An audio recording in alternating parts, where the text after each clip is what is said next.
Thomas Paine, Sam Adams, Benjamin Franklin. These men spoke up for what they thought was right. From their courage came such documents as the Declaration of Independence and the Constitution of the United States. From their willingness to speak what was sometimes unpopular but right, we enjoy such liberties as freedom of speech, the right to keep and bear arms, and freedom of religion. There are those who still wish to oppress our freedoms, and there are still patriots willing to stand up and defend life, liberty, and the pursuit of happiness. Men like Zeb Bell, who honor our founding fathers and what they stood for. It's now time for Zeb at the Ranch, speaking up and defending your freedoms. Brought to you by Magic Valley Les Schwab Tire Centers and all of the other great advertisers on the program. And now, Zeb Bell. It is very sad that our first mulatto president will be judged in history as the most inept, corrupt, wasteful, subversive, destructive, and divisive president ever. A man twice elected because of the color of his skin, rather than the content of his character.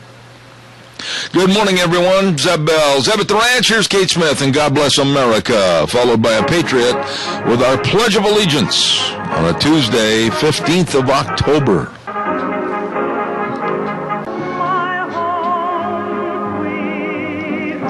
Oh, thank you very much, Kate Smith. God bless America. Oh, do we need blessing? I'll tell you that. We just, first of all, need to call him back into our lives. Thank you, good Lord.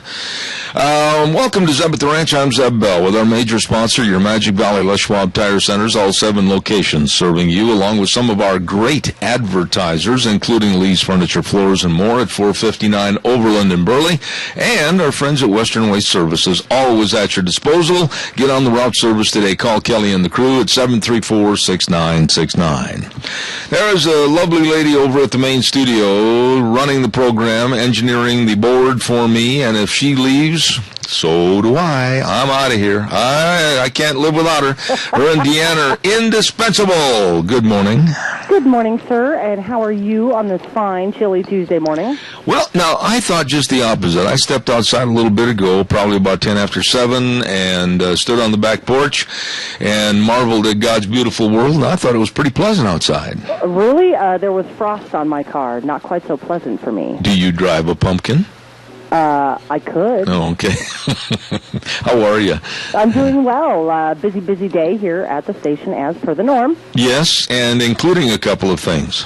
Yes. Do you want me to share? Well, I didn't know if I should mention it or not. Okay, well, today, and a lot of people already know, so today we are throwing a going-away party for Scotty Cameron because this is Scotty's last week here at the radio stations. He found another job.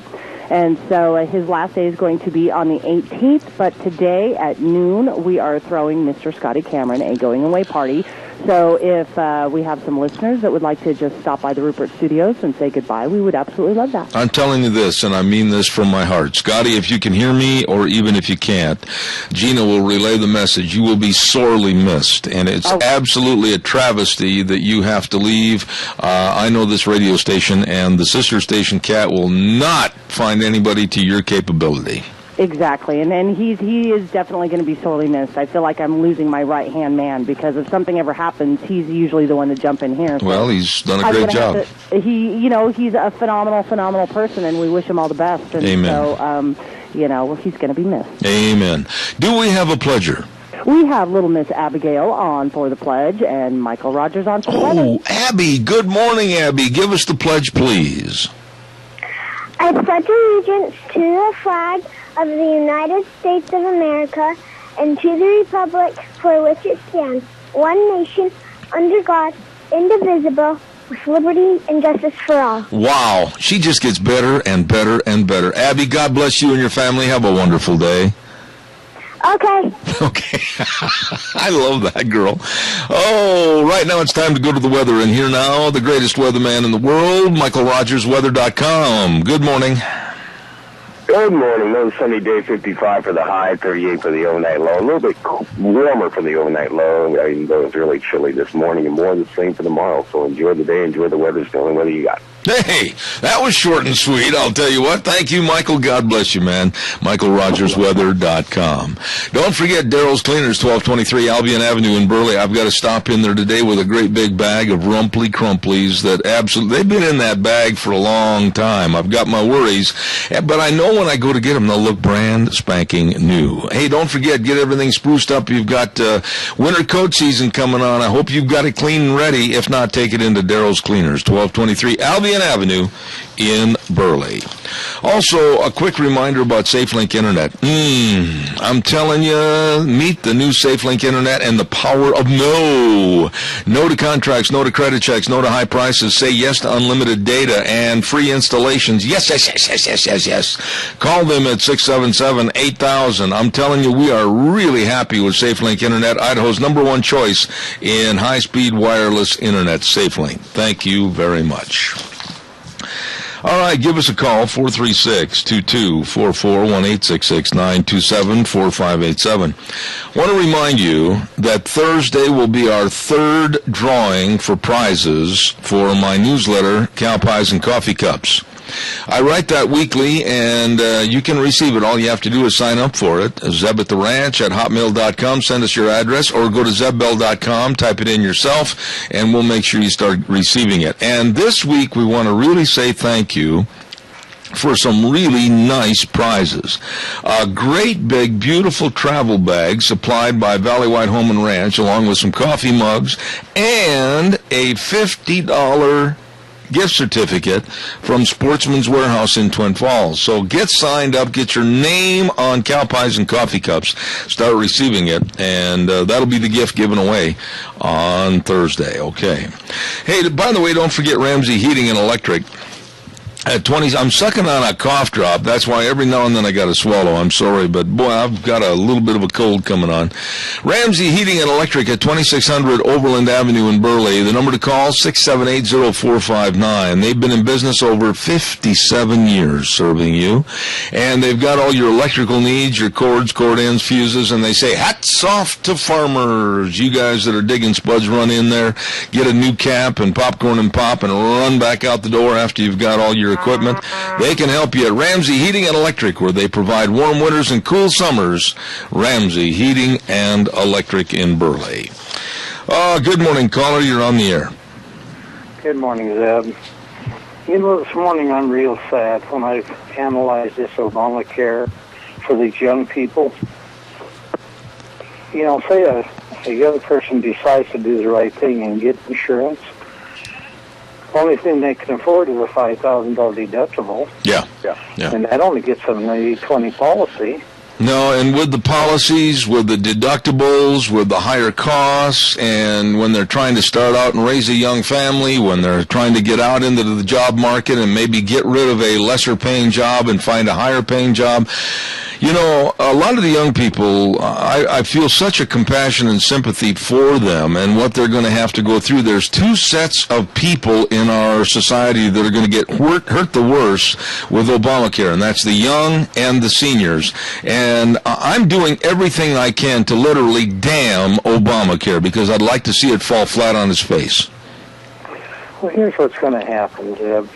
You know, a young person, say they're 23, 24, just got married, maybe have a baby or something like that, and then they're hit with this $5,000 deductible on a hospital bill, plus the 80/20. Yeah. What are they going to do? Well, they can't. They're going to file bankruptcy. That's right. Because they can't breathe, because the collection agencies are all around you and everything else. Now, on the other hand, if they neglect to do anything, then they pay this very, very small fine. Yeah. But the fine, the paying of the fine, though, Keith, and I know you're headed there, and I've got to hurry you along because I've got spots to do, but the paying of the fine does not give them any coverage. All it does is just get them out from underneath a burden of taxes to the government. That's right. And go ahead and paying the fine, but they've already had to go to the hospital, had to have an operation and everything. So they, too, are headed for bankruptcy. I mean, this is Now, my problem is, doggone it, these people are not going to be able to buy a car or a house or any of the other things that we enjoy. Well, it's not only enjoy. It's part of life. Is food, shelter, medical care, medicine for when you're sick, the necessities, transportation, all of those things. They're not the pleasures of life. They're the necessities of life to get to where you're going, go to work, earn a living, and support your family. And that's being taken away through the idiocy and incompetency of the Democrats and Obamacare. I don't know what to do. I don't know what to do with my employees, most of them have opted out, so they're on their own. Well, thank goodness I have under 20 employees now, so they're not going to come and haunt me too much. Yeah, but I'll tell you something, Keith. This is a terrible state of affairs that we have to look for hedging. We have to look for loopholes. We have to look for any and all means to try to beat the system. We don't have time for it. I don't have time for it. You don't have time for it. And nor should we have to. But this Obamacare is going to be, I think, a big, huge disaster for America for many, many years to come. One final thing. If you're married and young, maternity insurance probably is a good thing to have. But at our age, oh no, not at all. But we have to pay it anyway. Yeah, I know. I can see people who have they're uninsurable because of problems, that come along. Yeah. That part, I feel sorry for people like that. But the maternity insurance on people who are middle-aged, come on. Yeah, it's absolutely insane. Keith, I got to run. God bless always. I appreciate your remarks. Thank you, sir. Have a good day. Thank you. Don't forget Rain for Rent, 134 South, 600 West, Highway 27 in Paul, with the Rinky Pivot Sales and Service. You better believe it. The great Rinky rebates for this fall, and they've got the top-notch sales professionals, Frank Jensen, Skip Hilton, Brooks West. They can handle your agricultural, water, irrigation needs, or your industrial service needs. They know. And by the way, don't forget to stop in. They're going to have a drawing for a 40-inch flat-screen TV that's going to go on October 21st at Rain for Rent, 134 South, 600 West, Highway 27 in Paul, with Rinky Pivot Sales and Service. Also, I want to quickly remind you about our friends over to Valleywide Home and Ranch. Don't forget Steve and Mandy, the whole crew. They've got everything in the store for you. Cattlemen, they've got the Smart Lick supplement tubs, and they've got the NE22 and the NE30 for your cattle. And you just can't pass these up. Increased foliage utilization by 33%. Year-round feeding applications, safe, self-fed, and convenient. All you got to do is just stop over to Valleywide Home and Ranch, and they can give you all the information on the Smart Lick supplements right there at Valleywide Home and Ranch. And they're, of course, at 910 South Oneida in Rupert for all your farm, home, and family needs. It's Valleywide Home and Ranch. All right, give us a call, 436-2244, 1-866-927-4587. Good morning, caller. You're on the air. Good morning, Jeb. Hi, Al. We used to have a program about speak your frustrations. Mm-hmm. I got a good one this morning, and I hope these people are listening.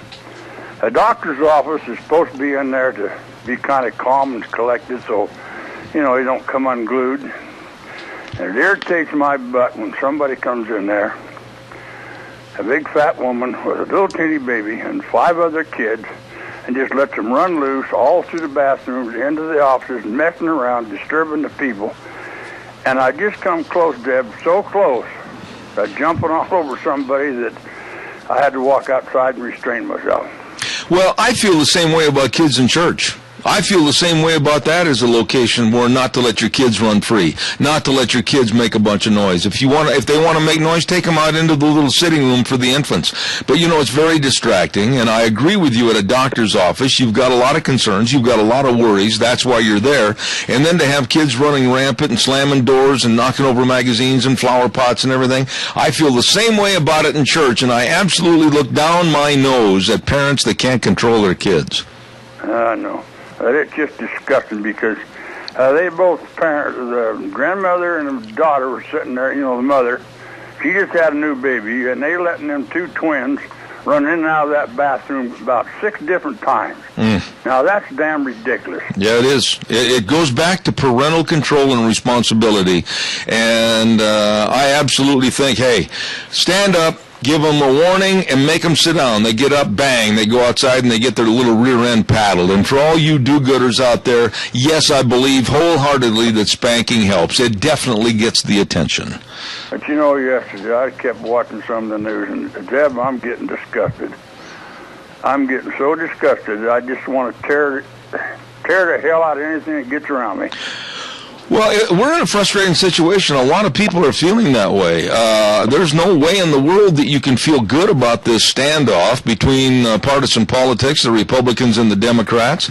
I've said for a long time, I'm not going to point the finger at Boehner. I'm not going to point the finger at the Democrats with Harry Reid. I'm going to point the finger right at the top, the Oval Office, and say, Obama, you are at fault. You're no leader. You should have had this taken care of. Well, I keep saying, why don't they start an impeachment process? He's done everything in the world to have one brought on. Let's give it to him. Yeah. Al, how's Polly? She's doing good. All right. Well, God's blessings to you, my dear friend. Thanks for calling. I'm going to try and make it over there to see Scotty today. Oh, he'd appreciate that. Thank you much. Okay. All right, buddy. Thanks. Hey, don't forget Save on Shells, 1827 Overland Avenue in Burley, and they've got a new line of shells from ARE, many different models, from cab high to those you can crank up and raise up a little bit. And they've got a great selection of used shells, too. Oh, what an inventory they have at Save on Shells, 1827 Overland in Burley.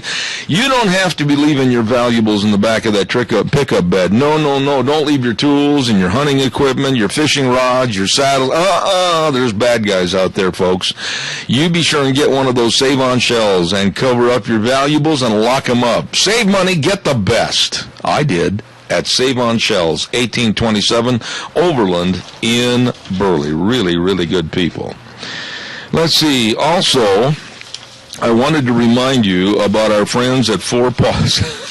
I'm chuckling because they got so many neat things going on for your dogs and kitty cats over there. Kathy sent me a note, and she said, quote, at Four Paws Bed and Bath at 370 West 200 South of Rupert, Zeb, people can ghoulify. Now, I'm not kidding you. Ghoulify your pet, your doggy or kitty, for Halloween by having them hair-colored. Yeah, and looking really cute and ghoulish for Halloween.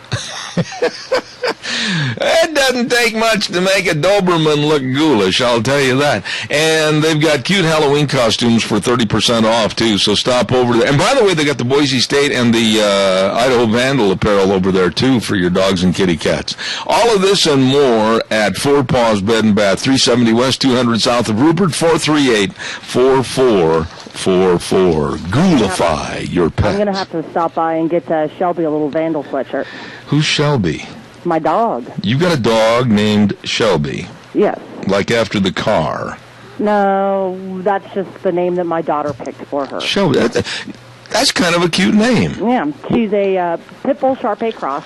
Oh, one with all the wrinkles and big teeth. Yes. Well, she was the runt of the litter, but long story short, she was a pound puppy, and we adopted her. Really? And, of course, I'm a Vandal, so I think I'm going to have to go and grab myself a Vandal sweatshirt. What earth-shattering news I've just been given this morning. You're a Vandal. Holy cow, you've only said it 9,326 times on this program. Okay, here's the skinny, and I am almost ashamed to say this, but I almost went down to the sports book over the weekend and bet against my Vandals because I knew I would win.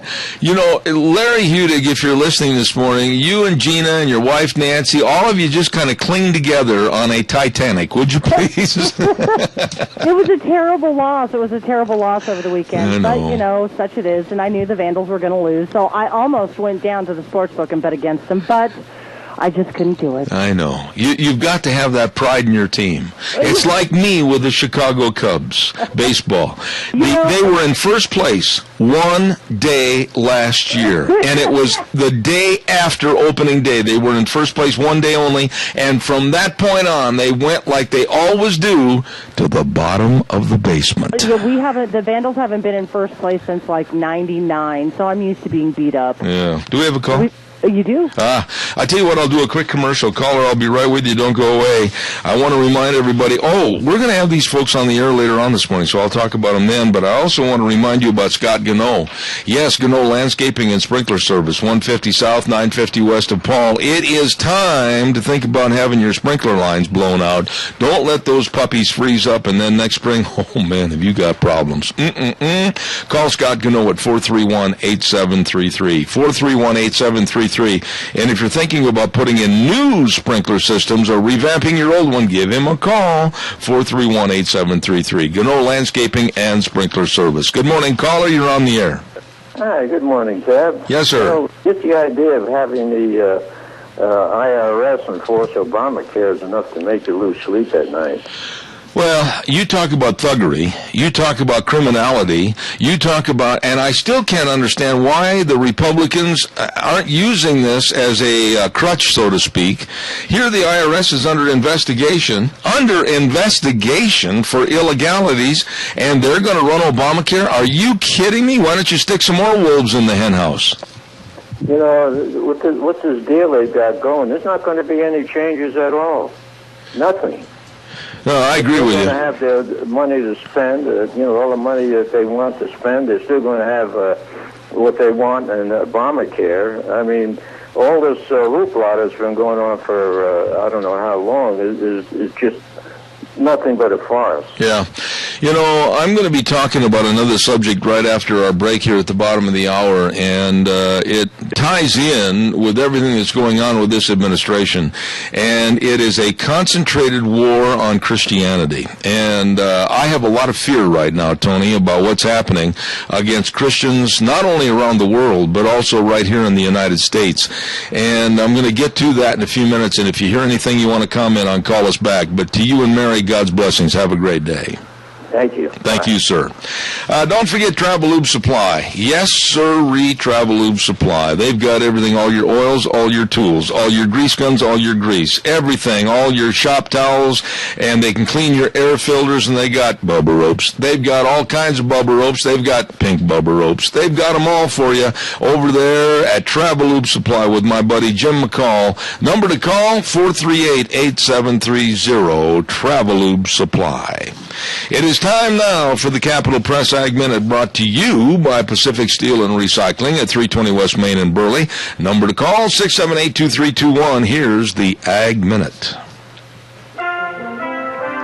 Today's Ag Minute brought to you by the Capital Press, the West Ag Weekly. The federal government shutdown is being felt more by some ranchers and farmers than others. With Farm Service Agency offices closed, ranchers hit by the early blizzard in the Great Plains have nowhere to go to report losses or get advice, and producers with FSA loans can't cash checks for the sale of their production without agency endorsement. FSA loans require that payment checks to producers bear both the name of the producer and the USDA. As a result, there's no way to get those checks endorsed to pay back FSA loans or pay other bills.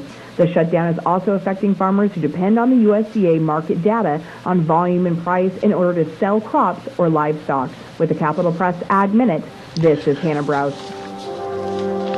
For more agriculture news and information, turn to the West Ag Weekly, the Capital Press, and CapitalPress.com. Don't forget that Pacific Steel and Recycling pays top dollar for scrap iron, along with tin, aluminum cans, computers, batteries, cars, and so much more. All you have to do is call them and say, hey, what about this, or can you help me with this? Yes, sirree, Bob. Call them at Pacific Steel and Recycling, 320 West Main in Burley, 678-2321, bringing you the Capital Press Ag Minute, sponsored by Pacific Steel and Recycling. Calls are welcome and appreciated. 436-2244, 1-866-927-4587. There is, and I'm not going to pull any punches here this morning. If you're offended by this or you are hurt feelings by this, your problem, not mine. There is a concentrated war on Christianity here in this United States, and it's getting worse every single day. Case in point, in the last couple of days, the American Family Association, let me repeat that, the American Family Association, and I personally know many of the people that work there. I have had some of the folks on my program. the American Family Association is now by the United States Army being accused of being a hate group and a terrorist group and lumping them in the same categories as the KKK and neo-Nazis. What? I'm not kidding. And the reason why? Because the American Family Association has come out and said, absolutely, they believe in the Bible, they believe in every passage of the Bible, and they do not believe that gay marriage and homosexuality is permissible. Oh, so automatically they're declared to be a hate group. Automatically they are lumped with the KKK and neo-Nazism and other radicals because they stand up for what the Bible says. And there's the kicker, folks. What about your pastor? What about your congregation? What about the learning processes in your church? What are they teaching? Are they just kind of shuffling right over that? Oh, let's go to another chapter, another verse. Let's leave Romans 1:27 alone. Let's skip over to something else that makes us more comfortable. You know, I've said it before on this program, and I'm going to stand behind what I say. A lot of the pastors, ministers, etc., at various churches had better start growing a backbone. Now, I can say this because it's true. Where I go to church, and the pastor of our church will stand up and preach the Bible as it is, and not scurry around a bush like a scared little rabbit because there might be a passage in there that, it might offend somebody. But I'm calling on pastors and people involved in congregational Bible study, etc., to study what it says and learn what it says and do what it says.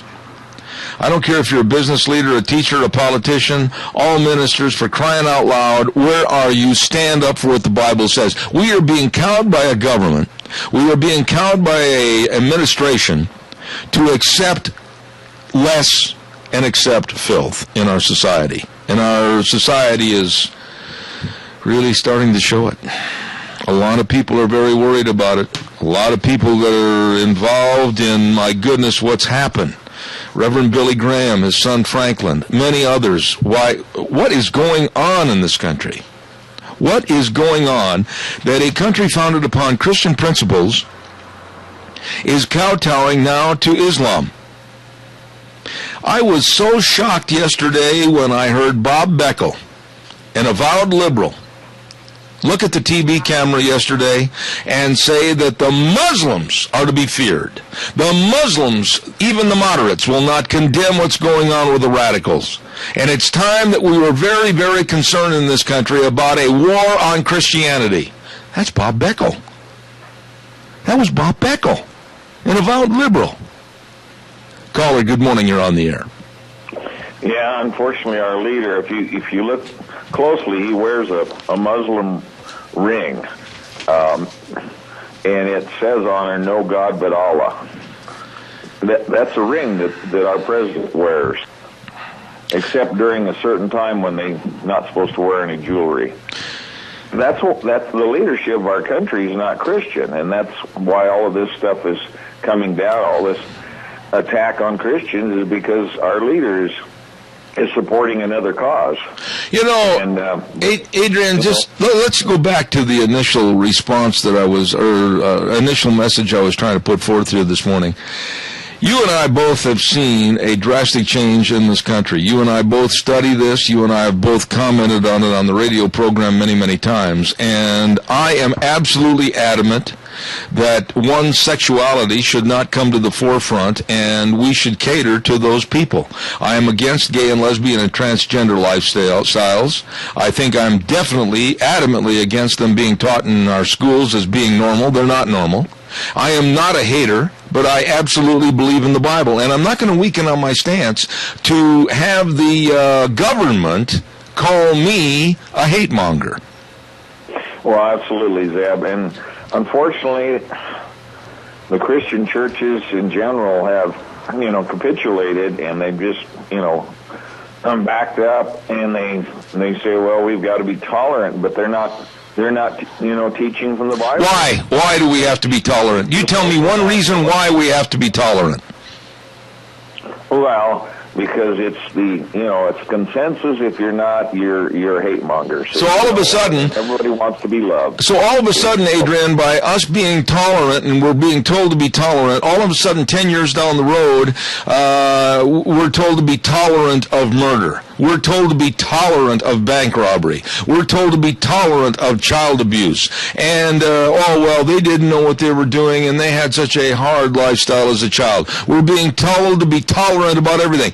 Tolerant is nothing more than an excuse of accepting a sleazy lifestyle. Well, exactly. Here's the next thing coming down the road besides homosexuality is pedophilia.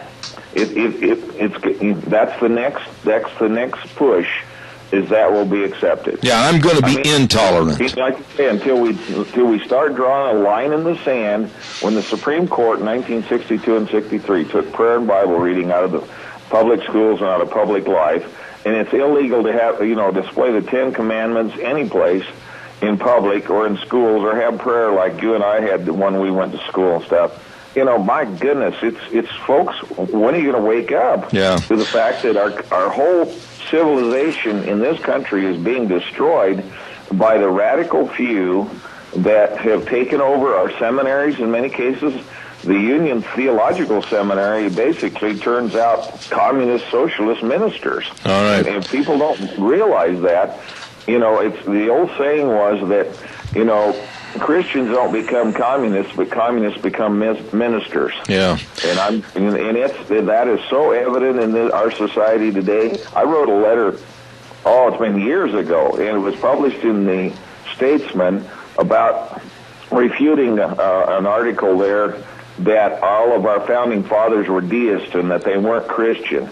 And of course that was totally false. But I wrote that letter and got a reply from a minister from McCall, Idaho, and just really gave me a tongue lashing, so to speak, in words that I was totally wrong. All right, I got to run. I got to prove my point. I got to do a commercial break here. I'm running late, Adrian, but I'm glad you called on this because I challenge people that are a part of the church. I challenge ministers. I challenge lay people to speak up and speak out. I challenge them because all of a sudden the phone lines haven't rung with the pastor of so-and-so or the minister of this church, etc. I challenge them because I don't want to have a bunch of cowards standing at the pulpit. Adrian, I got to run. Thank you, sir. I totally agree with you, Zeb. Keep up the fight. All right. God bless you, man. Hey, don't forget Ambulatory Surgery Center at 1344 Highland Avenue in Burley. Number to call, 677-8888. And, of course, colonoscopies can save lives. Dr. Ted Ray, board certified, has performed hundreds and hundreds of colonoscopies, and he comes weekly to the Ambulatory Surgery Center in Burley. Don't take the chance. Don't take the risk. Find out, please. For over 14 years, the Ambulatory Surgery Center of Burley has saved area Magic Valley families, and serve is the word. This is a first-class medical facility at 1344 Highland Avenue in Burley, Ambulatory Surgery Center. Calls are welcome and appreciated. 436-2244, 1-866-927-4587. I'm not exaggerating on this war on Christianity. I'm not exaggerating on it at all. It's going to get worse. Personally, I think it's going to get much worse over the next couple of months. Personally, I think it's going to get much worse as we draw closer to the Christmas season. As a matter of fact, I am going to, next hour at 9:30, have Jeremy Tedesco. Normally, I only have once a week the Alliance Defending Freedom on our program. We're going to have Jeremy Tedesco on again today at 9:30 talking about the war and the assault on Christmas. Folks, you have to be, and if you're offended by this, I can't help it, you have to be blind or deaf not to understand that there is an assault on Christianity. There's an assault on decency in this world. And when are you going to stand up and help me fight it? When are you going to go to your minister and demand that they start preaching about this in the churches? When are you going to demand that young people understand exactly what's going on? We used to depend on the church. It used to be the focal point of our community. How come not anymore? Good morning, you're on the air. Good morning, Zeb. I just want to say that in my church they've already been talking about this and emphasizing the need to fight back against it. Well, that's all well and good, but really there should be every single pastor of every single denomination calling in this morning to say, yes, I agree with you. But you know something? I don't want them hiding behind trees. I'm not hearing from anybody. You're not a minister. No, but I mean, like when I was listening to the LDS Church's General Conference, they addressed these very issues on the air. It doesn't make any difference if you're LDS, Lutheran, Presbyterian, Catholic. It doesn't make any difference. We got to start standing up because there is a war on religion and Christianity in this country, and it's getting worse every day. And you've got to be blind, naive, or deaf not to see it or hear it. Yep, and I will say this: the only way these people that are against Christianity are going to stop me from praying and from calling on God out loud is to shoot me. All right, Rodney, thank you. I appreciate your call as always. Yeah, have a good day, sir. Thank you. Thank you. They ain't going to stop me, and I know they ain't going to stop you, and if they come after us, I know we'll be sitting in heaven together. All right, buddy. Hey, I appreciate you as always, Rod. Thank you much. We'll have another call on the air in just a moment. Don't go away. I want to remind everybody our thanks for our sponsorship of our gifts this week that are going to be given away on Thursday for Cow Pies and Coffee Cups, and all the members of Cow Pies and Coffee Cups. You are eligible for the drawing this week that's going to be given away. Valley White Home and Ranch giving us a beautiful, beautiful big travel bag. Inside, some really nice coffee mugs. And also inside the bag, a $50 gift certificate from Sportsman's Warehouse in Twin Falls. That's the prize. You better sign up. Cow Pies and Coffee Cups. You just go to zebbell.com, sign up, or else send me an email with your address, your email address, at zeb@theranch@hotmail.com. Good morning, caller. You're on the air. Good morning, young man. Yes, sir. I got a big question. Where is the mighty Jesse Jackson and the Reverend Alan Sharp? Don't hear nothing out of them anymore. Well, Al Sharpton and Jesse Jackson just play upon the emotions to get just what they need for what they feel are the downtrodden so they can get some more money in their pockets. They only help people that are basically going to help their associations and line their pockets with gold and silver. I have no use for Jesse Jackson or Al Sharpton. I don't either, and that's why I was wondering, why aren't we hearing from them? Now, hold on just a second. I've got some music playing in the background, Gina. Do you know where that's coming from?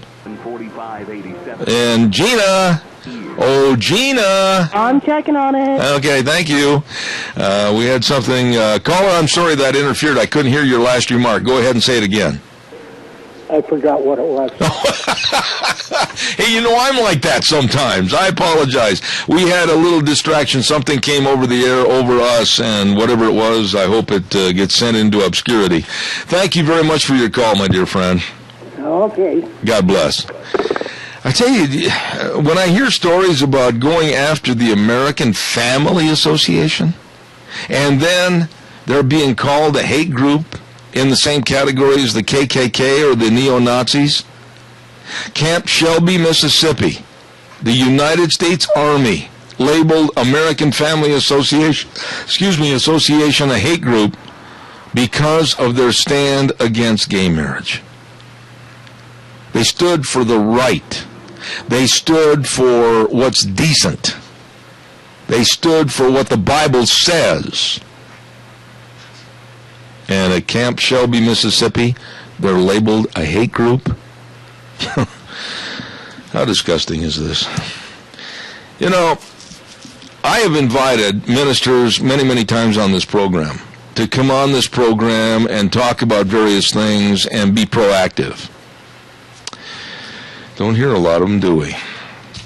Calls welcome, 436-2244, 1-866-927-4587. Don't forget, of course, our weather being brought to you by Sportsman's Warehouse, 1940 Bridgeview Boulevard in Twin Falls with Reese Widmeyer. I tell you, he's going to be upset. Reese Widmeyer, the manager, always there with great experts, quality gear, and down-home attitude. The best indoor store for those who love the great outdoors. They've got everything over there at Sportsman's Warehouse for your hunting, your fishing, archery, camping, boating, ATVs, optics, electronics, knives, everything. It's all there for you at Sportsman's Warehouse in Twin Falls. Here now, Michael Rogers Weather. Hey everybody, Michael Rogers from MichaelRogersWeather.com. Another sunny day, 57 for the high, 38 for the overnight low. It's going to be a pretty nice week. It's going to warm up toward the end of the week, but day 2 of a nice sunny day in Twin Falls, Idaho, Murtaugh, Idaho, South Central Idaho. Have a great day. Enjoy the weather. It's the only weather you got. Michael sounds like he's got a little bit of a cold this morning, and that's the weather brought to you by Sportsman's Warehouse, 1940 Bridgeview Boulevard in Twin Falls. Calls are welcome, 436-2244, 1-866-927-4587. Did you hear about this guy over in Ireland? Big guy. I mean, he was absolutely a big man. He's gone through a lot of trauma in his life.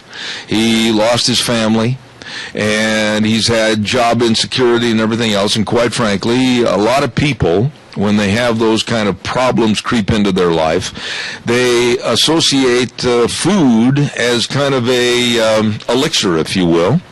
Well, this man by the name of Les Price from Ireland had to go on a trip to see family members.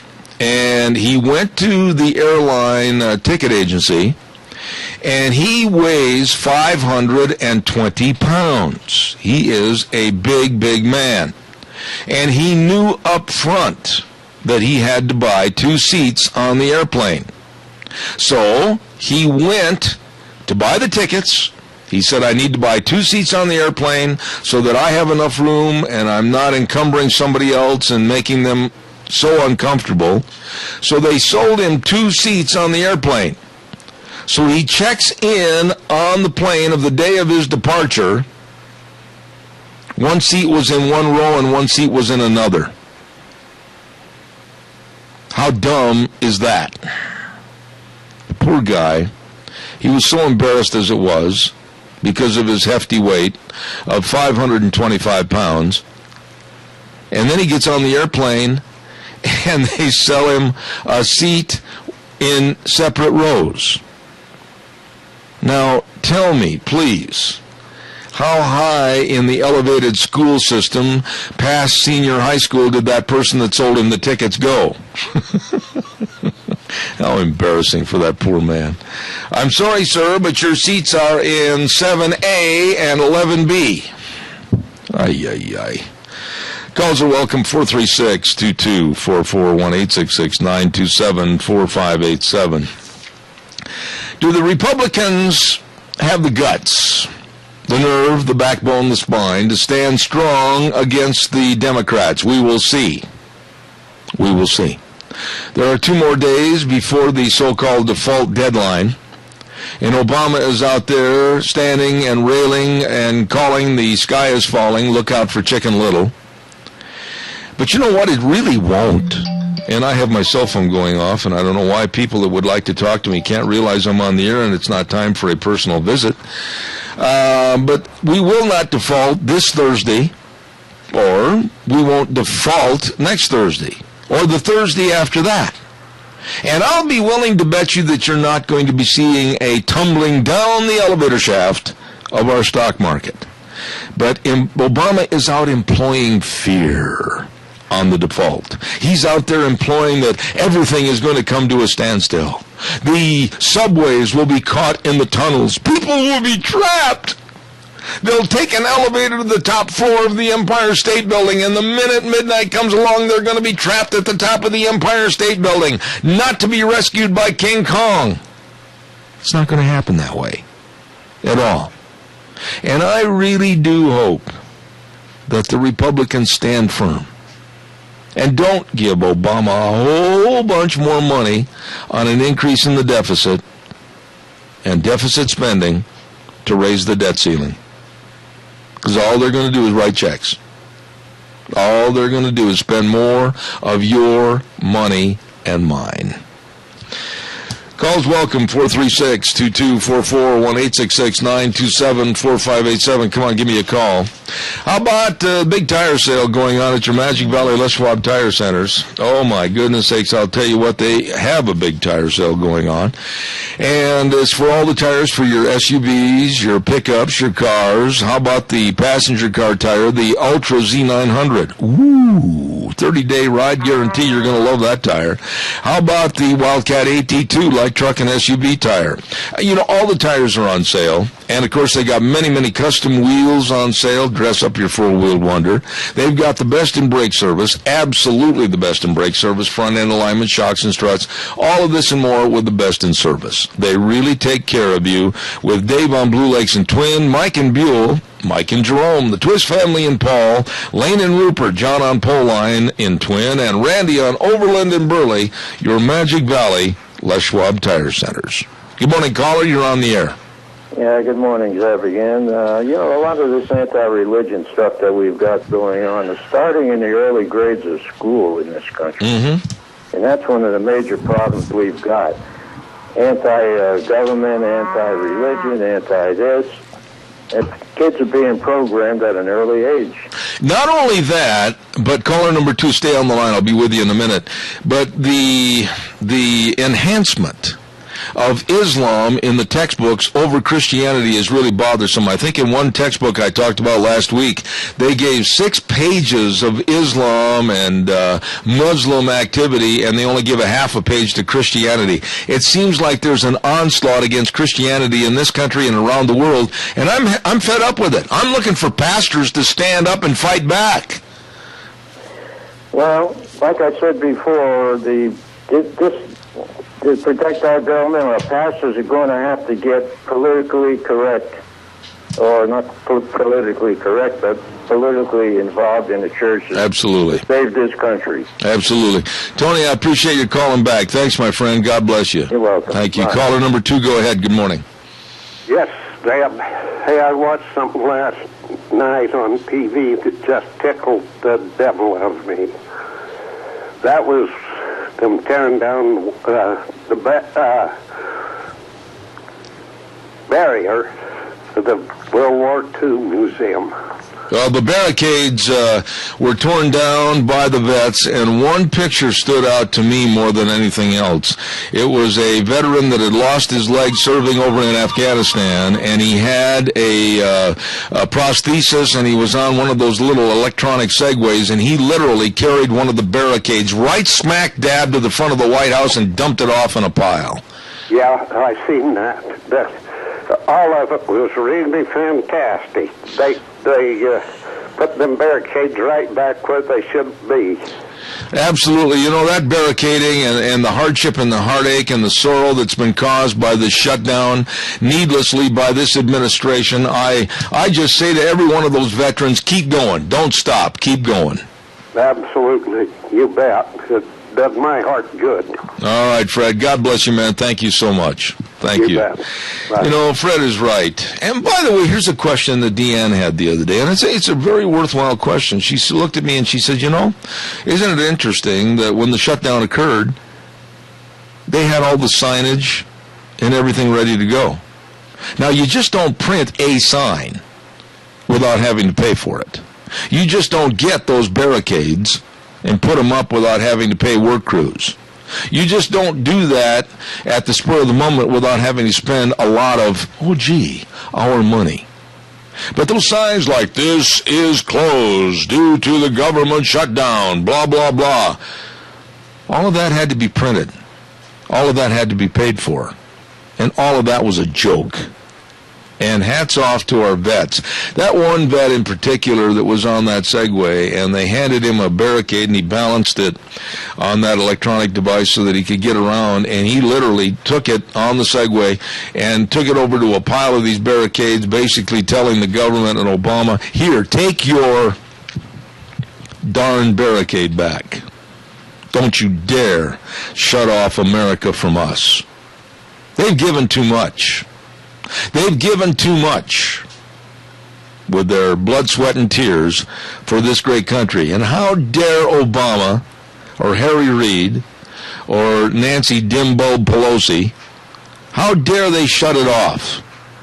How dare they? A complete lack of respect for the people that have made sure that this great country stays free. How dare they?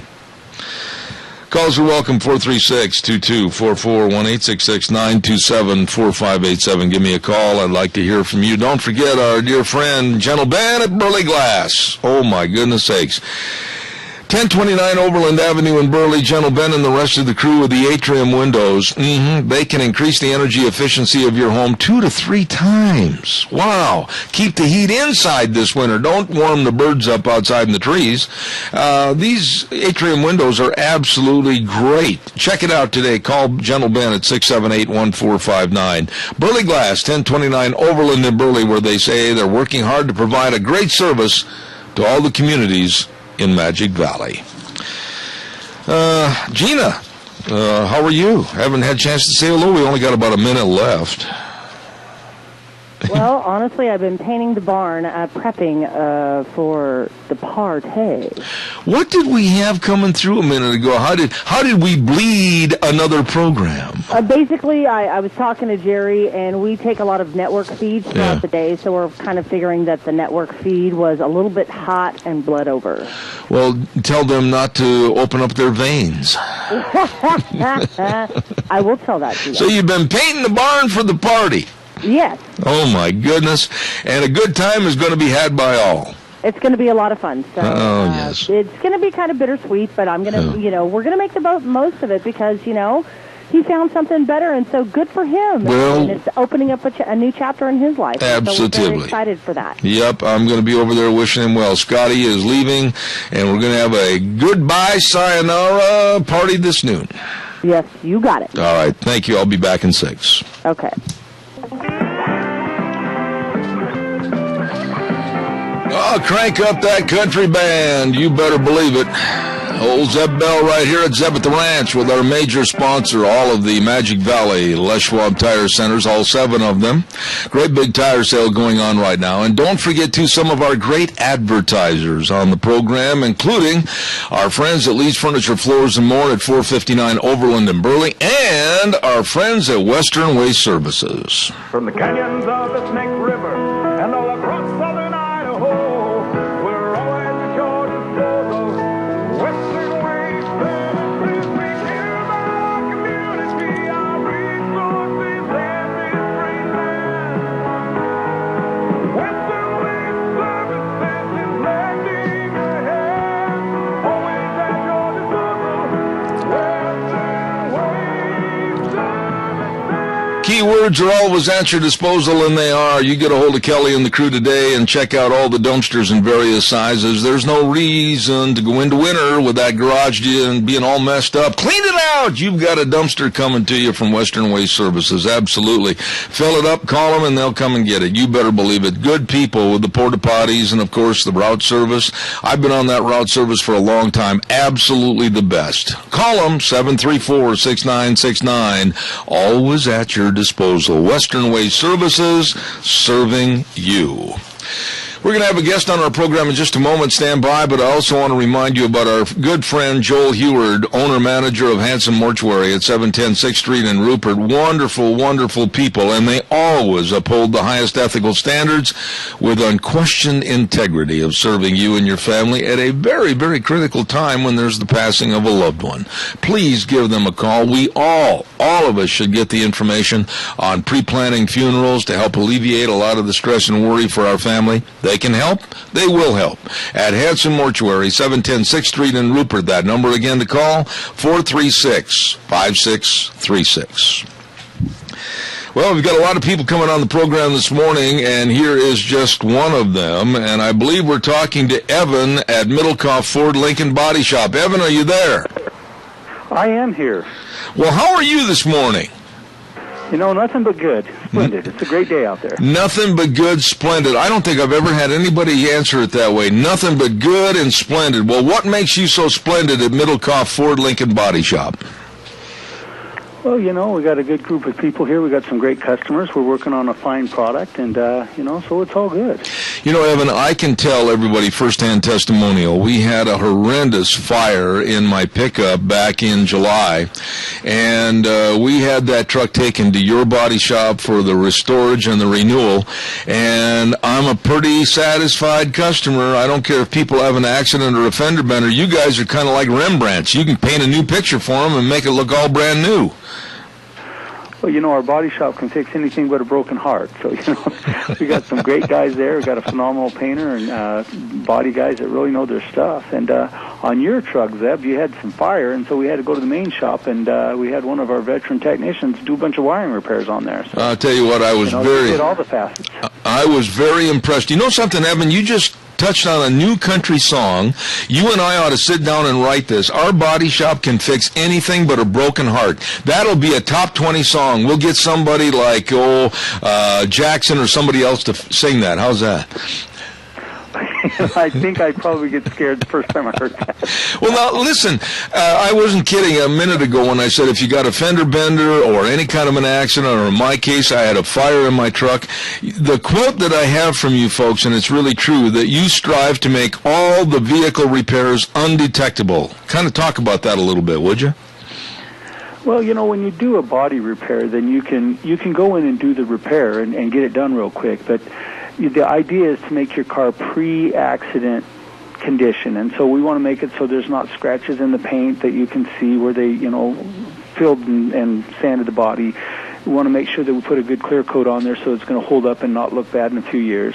We'll do what they call back taping, which means they go behind the moldings and paint from there forward so you don't have a hard line or a line that you can say, oh, I see your car's been painted. Mm-hmm. So ideally what we want to do is make it so when you get your car back, it looks like it did when it came from the factory. Evan, one of the things that impresses me, and I'm not being facetious when I say this at all, I'm being very honest, the people that do this kind of work, auto body work, they have to be artists, do they not? Yeah, it's not black and white to them. They're, like you said, they're an artist. It's a different mindset. Well, how do you gauge? I mean, somebody comes in with a front end all wrinkled and everything. I mean, how do you gauge what you have to do? Is there some kind of a book or photos to go by? I mean, holy smokes, how do you learn this artistry? You just learn it. I mean, it's interesting because our estimators a lot of times will grab a guy from the body shop, one of the technicians, and have him go through it with them and say, okay, how about this header panel? Do you think we can straighten this? Can we remove this? What if we have to cut this out, or can we straighten it? And a lot of times the estimators will get a technician involved because they've done it so many times in the estimator. He can look at things and write down a lot of things, but if it doesn't hold water, then it's no good. And like I said, actually you said earlier, we want to make sure that it's pre-accident condition. We want your vehicle to be safe. We want it to be as good as it was before, maybe a little better. Well, now let me ask you this. Middlecoff Ford Lincoln Body Shop, located at 1243 Blue Lakes Boulevard in Twin Falls, and it says on my copy here that you are iCar certified, the only shop in Twin Falls area. What does iCar certified mean? Well, when you go to a regular shop, you want to see the blue seal or ASE certification. That means the technicians passed a test, and so that they know how to do, they understand how your car works, and they know how to do the repairs on it. iCar is just like ASE certification, but it's for body shop work. And so a lot of guys will do a few classes, but we are gold certified and silver certified in the whole body shop. So everybody's done as much training as they can in body repair, in painting, and in estimating, so that they've covered the whole broad spectrum of body repair. Boy, oh boy. And then also, I'm sure that you folks work with all insurance companies. Is that right? Matter of fact, we do. In the state of Idaho, you have the right as a consumer to take your vehicle wherever you want. And so whether you have a State Farm or Farmers Insurance or AAA Insurance or Bob and John's Insurance Company, you can come here and we'll take care of the repair for you and bill your insurance company. One of the things that really impressed me about your body shop and working on my truck is that I always had a call saying, hey, Zeb, it should be done tomorrow. We're working on this. We're working on that. I really appreciated the service. Chris Scott is our body shop manager, and he does a great job with communicating, making sure that you know what's done. Every morning he has a production meeting with his employees to make sure that they know what is promised out and when, so that they can meet that. So I really think that he does a great job with that to make sure that you know when you're going to get your baby back. Boy, you're kind of involved in smoothing the wrinkles out of everybody's bad happenings. I mean, this sounds like you're kind of the Joe Good guy for everybody at Middlecoff Ford Lincoln Body Shop, aren't you? Yeah, I think so. You know, like I said, that we've got some guys that have got a lot of experience, and they do a great job, and boy, when those cars come out of there, they look gorgeous. You know, it's a great business, and I'm very high on what you did for me in getting my truck restored. And I'll tell everybody, if you've had an accident, a fender bender, or whatever, call the good guys and make an appointment at Middlecoff Ford Lincoln Body Shop. And I'll let you, Evan, tell everybody where you're located and what the number is. Well, you know, we're located on the corner of College and Blue Lakes in the great city of Twin Falls. Our phone number down here is 734-2490, and that takes you right to the body shop. And we always do free estimates, too. So if you've got, you got a fender bender, or you got a huge hole in your car, come on down, bring it down, and we'll look at it and give you the estimate so you can make a decision. All right. Evan, you did a great job for us this morning, and I appreciate it. And first-hand knowledge, I absolutely stand behind these guys at Middlecoff Ford Lincoln Body Shop, 1243 Blue Lakes Boulevard in Twin Falls, 736-2490. Evan, go back to work, and doggone it, come back and see us again, would you? I appreciate it, Zeb. You have a great day. All right, sir. Thank you much. Really a good guy right there. We appreciate Evan being on our program from Middlecoff Ford Lincoln Body Shop in Twin Falls. And yes, I was scared to death after my pickup had that fire. Oh! I mean, I was shaking like a leaf on a tree, and they put that, and it's my favorite truck. It is my favorite truck of all time. I mean, I have babied that truck. There is not even a smidgen of a scratch on that truck, and there better not be. And then that fire came along, and I was ready to lay down in the middle of the road and just let a semi run over me. But boy, did they do a good job in restoring that vehicle. I really appreciate it.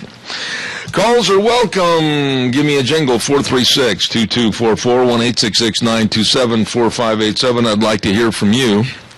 While I'm waiting for your call that I know is coming in, when you think about life insurance, health insurance, retirement planning, and employee benefits, wait a minute, you do think about that, don't you? Well, you should.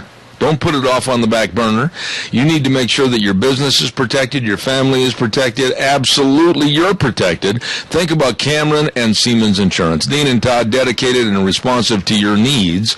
All you have to do is call them at 436-4424. 436-4424. Cameron and Siemens Insurance, Highway 24 in Rupert. Really nice people. All right, calls are welcome and appreciated. Gina, by the way, you like to play with cars. How's everything going on that car that you're working on for your brother? Everything coming along okay? Well, we just ordered some major parts, and, of course, the engine that I'm oh so excited to get will be in on Thursday. So hopefully by this weekend we're going to make progress and actually put that engine in. Is it going to be a hot rod? Yes, it will be. We actually ordered a Z24 350 engine, 350 small block. Wow. And got some brand new headers for it and everything. And basically he had a 283 Power Glide because this was a 67 Malibu 4-door. So we're upgrading from a 283 Power Glide to a 350 small block. You know, did you hear this lady? Did you hear what she just said? I mean, I'm a cowboy, and if you can't saddle or rope it, what good is it? And she's talking about small block and everything, and I'm going, holy buckets, lady, thanks for showing me up. This is going to be a lot of fun, and, of course, this particular engine that we bought, I mean, it was a chunk of change, and my brother...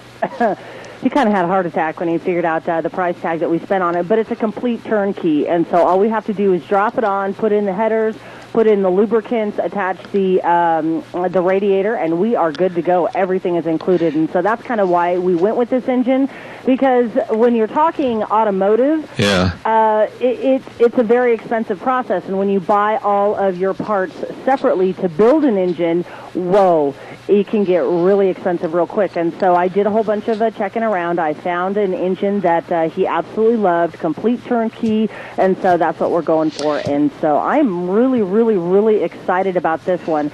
And so then after the engine is put in, then we're going to start all of the body work, get it painted, and then the final is going to be putting in the interior. What color of the paint job is it going to be? It is going to be, he wants to stick close to the original color, which was a Chevrolet metallic blue. Ooh. Except for we're going to go a little bit more on the deep electric blue side, and then we are going to do ghost flames on it. Oh, my goodness. You know what? I wish that somebody would have taken a camera over there and had you sliding around on one of those gurneys with grease all over your face and wearing one of those baggy garage mechanic uniforms. And actually, I will send you a picture of me actually sandblasting out the engine compartment. No kidding. Oh, you know what? Honestly, no pun intended, but I had a blast sandblasting. You and old Jim and the rest of them, huh? Oh, yeah. Oh, well, my. actually, it's just James and I working on this, and so we're having a good time with it. And actually, he is letting me do most of the work. He's just kind of like my guidance. He's not stupid. he ain't stupid. He's like, baby, this is your job. This is your deal, so you get to handle it. And, you know, honestly, I'm really, really enjoying it. When it comes down to the actual body work itself, he'll probably do that, and he'll be doing all the painting. But everything else, all of the grunt work, that's me. Where do you get the patience for that? I never in my life had the patience to build anything. Ever since I was a little kid, honestly, this is what happened.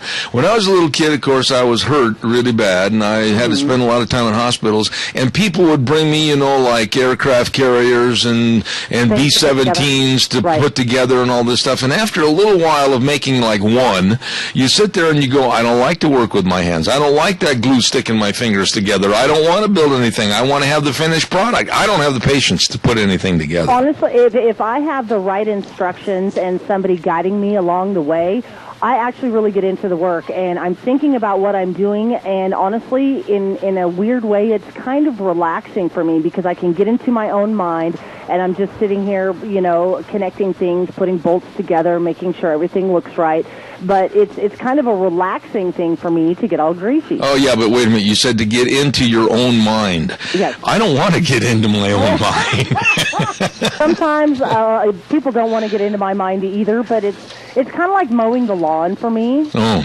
Where I find mowing the lawn really relaxing. Well, see, now I do too, and I know Al Butler's sitting out there going, yeah, to keep your lawnmower out of the canal. I know I'm going to say it before he calls in. Yeah, you might as well. Okay, I got to pay some bills real quick. Hold on a second. I've got just one thing I want to play. Oh. There you go. You had to do that, didn't you? Had to do it. Can you make a sound effect of that same lawnmower and then all of a sudden a gurgling and bubbling sound? I'd have to put that one together. I figured you would. Okay, yeah. Thank you. Okay.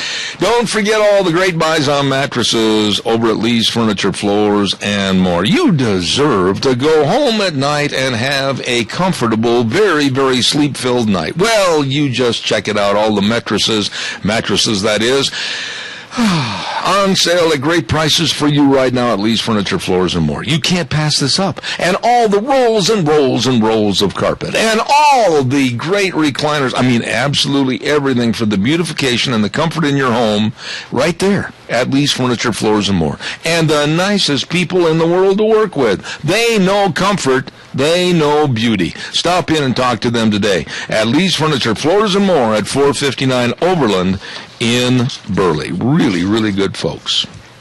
All right, calls are welcome and appreciated. 436-2244,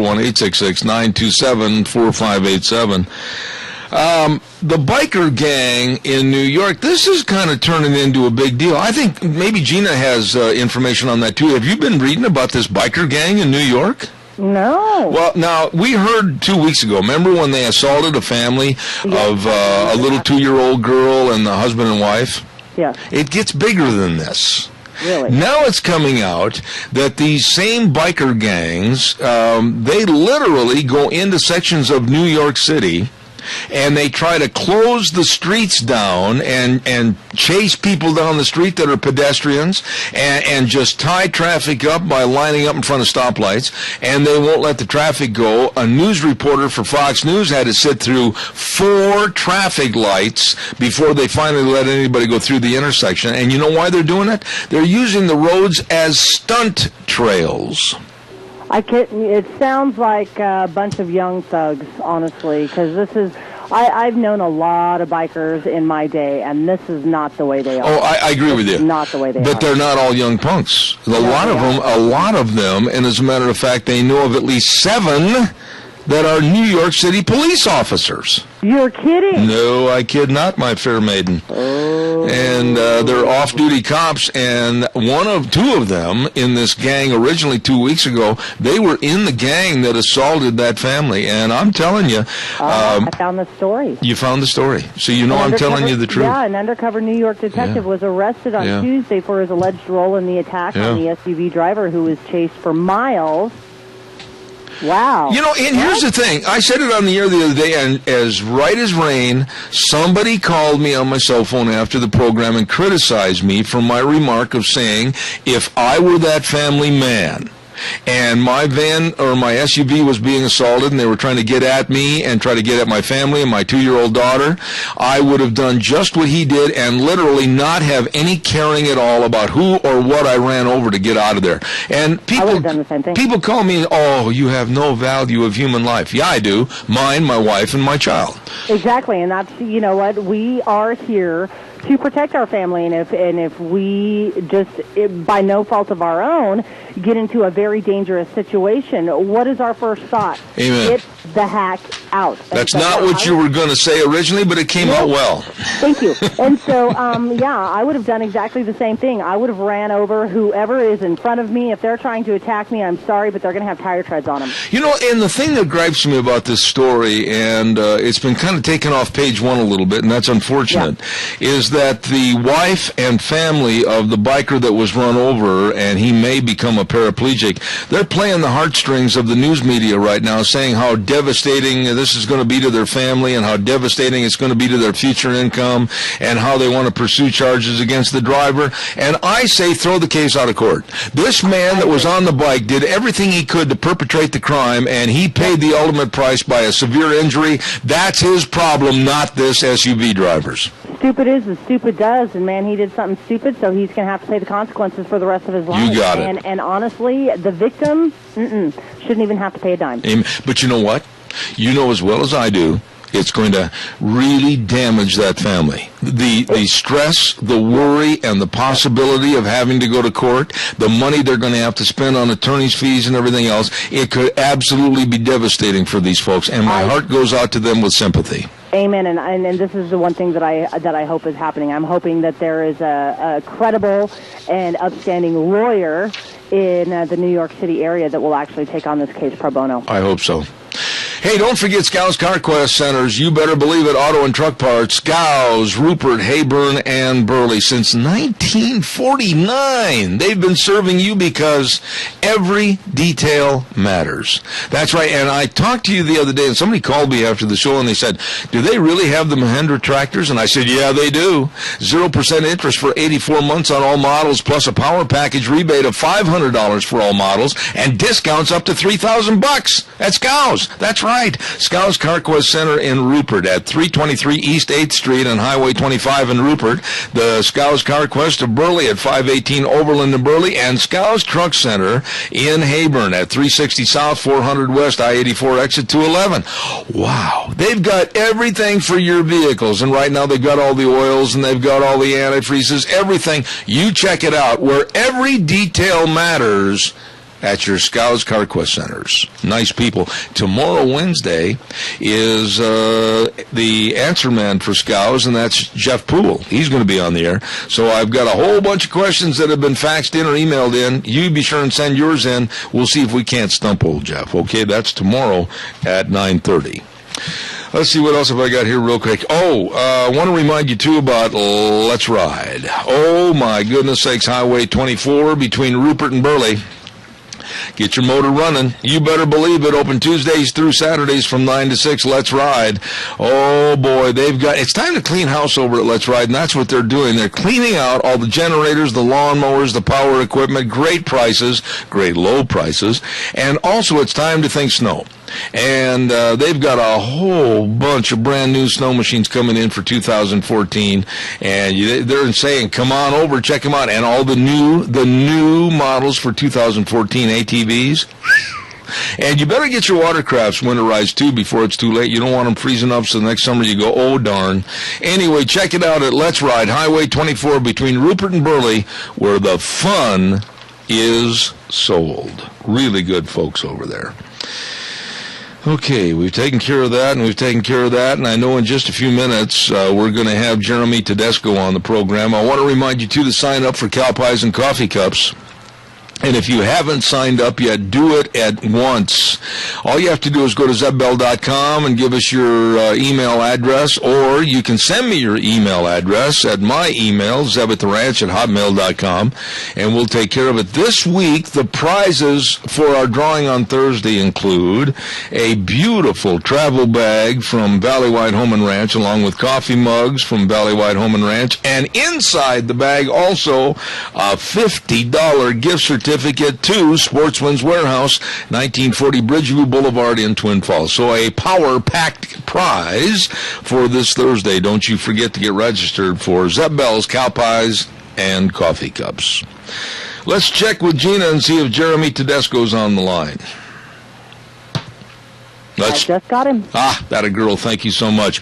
Ladies and gentlemen, I'm very honored to have on a day that normally is not their day when they come on my program, but I saw an issue that I wanted to talk to Jeremy Tedesco about, legal counsel with Alliance Defending Freedom. Jeremy, is there going to be, simply put, another big assault on Christmas this year by the ne'er-do-wells that hate Christians and Christmas? Well, I think we can anticipate what we normally see during the holiday season, especially directed at Christmas expressions and especially religious-based ones, is that misguided government officials, particularly in the public school context, will reach out and restrict religious expression during the Christmas holiday season in ways that is completely unnecessary, and in many instances violates the First Amendment rights of the individuals engaging in the expression. Mm-hmm. Now, let's cut through all the legalese here and be very simple. Should people be more afraid this year after we've seen attacks on Christianity? We've seen even the United States Army label certain family organizations as hate groups, and I'm sure that they're going to come out of the woodwork against Christmas carols and Christmas in general. What would you tell the American public they should be ready for? Well, I just think we need to understand that there's a very active secularist agenda driven by organizations like Freedom from Religion Foundation, American Civil Liberties Union, that in its operation is ultimately anti-Christian. It's anti-Christian, and especially when Christians want to express their views in the public square or in a public forum. And so during the Christmas season, of course, Christians want to go and speak about Christmas, speak about its biblical origins and about Jesus and his birth. And we can certainly anticipate that public school officials, government officials, and other governmental entities and bodies will lots of times have a knee-jerk reaction against those religious expressions. This is the ACLU, Freedom from Religion Foundation. They sow the seeds of separationism and separationist thinking by sending out letters threatening municipalities and schools over the practices related to the Christmas holidays. And what that does is it makes the school districts feel like they have to restrict religious expression during that time, and it's completely unnecessary. And like I said, lots of times violates First Amendment rights of the speakers. Mm-hmm. Now, I'm an old man, Jeremy, a lot older than you, and I used to go, believe it or not, when right after they finished circling the wagons at night, I used to go to a one-room country school in Fort Atkinson, Wisconsin area.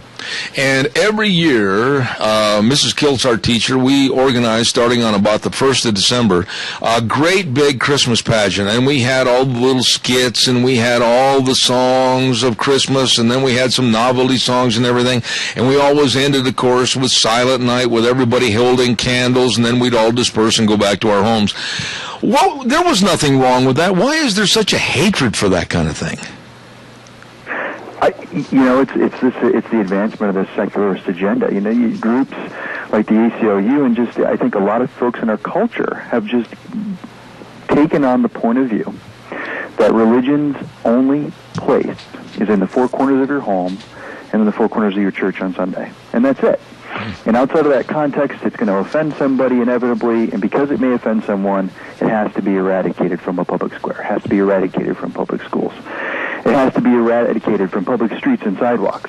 The ACLU filed a lawsuit not that long ago. We're currently in the process of defending it, where they filed a lawsuit to try to prohibit the display of crosses on a public in a public area, where many organizations are allowed to put up displays of different kinds of artwork and things like that. But because it was crosses, the ACLU filed a lawsuit to get those removed, so people didn't have to see those, even though it was a public area where people just went and congregated and people could freely engage in their First Amendment rights.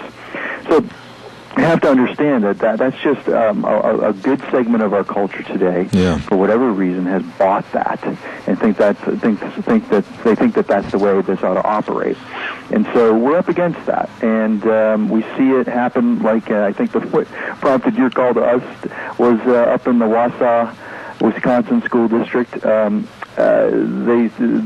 approach to Christmas to religious Christmas songs in Christmas musical programs that were performed by public school students who were in the choir was to say for every religious song included, at least 4 non-religious songs had to be included, as if that somehow balanced things out, a 1-to-4 ratio. Some of the reports were requiring a 1-to-5 ratio. And so the school music instructor said, we can't do that. And they just cancel everything. And we can't do this. It's intolerable. And so we sent a letter. There was a huge public outcry, and the school district did the right thing very quickly and abandoned that whole 1-to-4 ratio, religious to non-religious songs. But it's a perfect example of this kind of thinking. And, for us, we want to educate schools. We want them to understand none of these things are required, even though groups like the ACLU and Freedom from Religion Foundation want you to think that way. Jeremy, last year, and help me on some of this, but I remember hearing stories, I think it happened in either New Hampshire or Massachusetts. There was a janitor of a school walking down the hall humming Silent Night, and he got reprimanded for it. And then there were certain students at another school that wanted to wear red and green in honor of the holiday Christmas spirit, and they were reprimanded for that. This is lunacy, and I'm just saying to people in my audience, hey, stand up, fight back, and just basically forget that they're even a worry. Just go on with your life, do it anyway, and see what they want to push. Well, I think that's right. People they shouldn't be cowed, first of all, into not expressing their religious beliefs, not engaging in religious expression during the Christmas holiday, especially Christians. You have so much to talk about during that holiday, obviously. Yeah. And so they should continue to do so. And when their rights are restricted or they feel like they're being censored in some way because of that expression, they should call us. They should reach out to Alliance Defending Freedom and ask us, what can I do? Are my rights being violated? And reach us at 800-835-5233. Go to our website at alliancedefendingfreedom.org. The reality is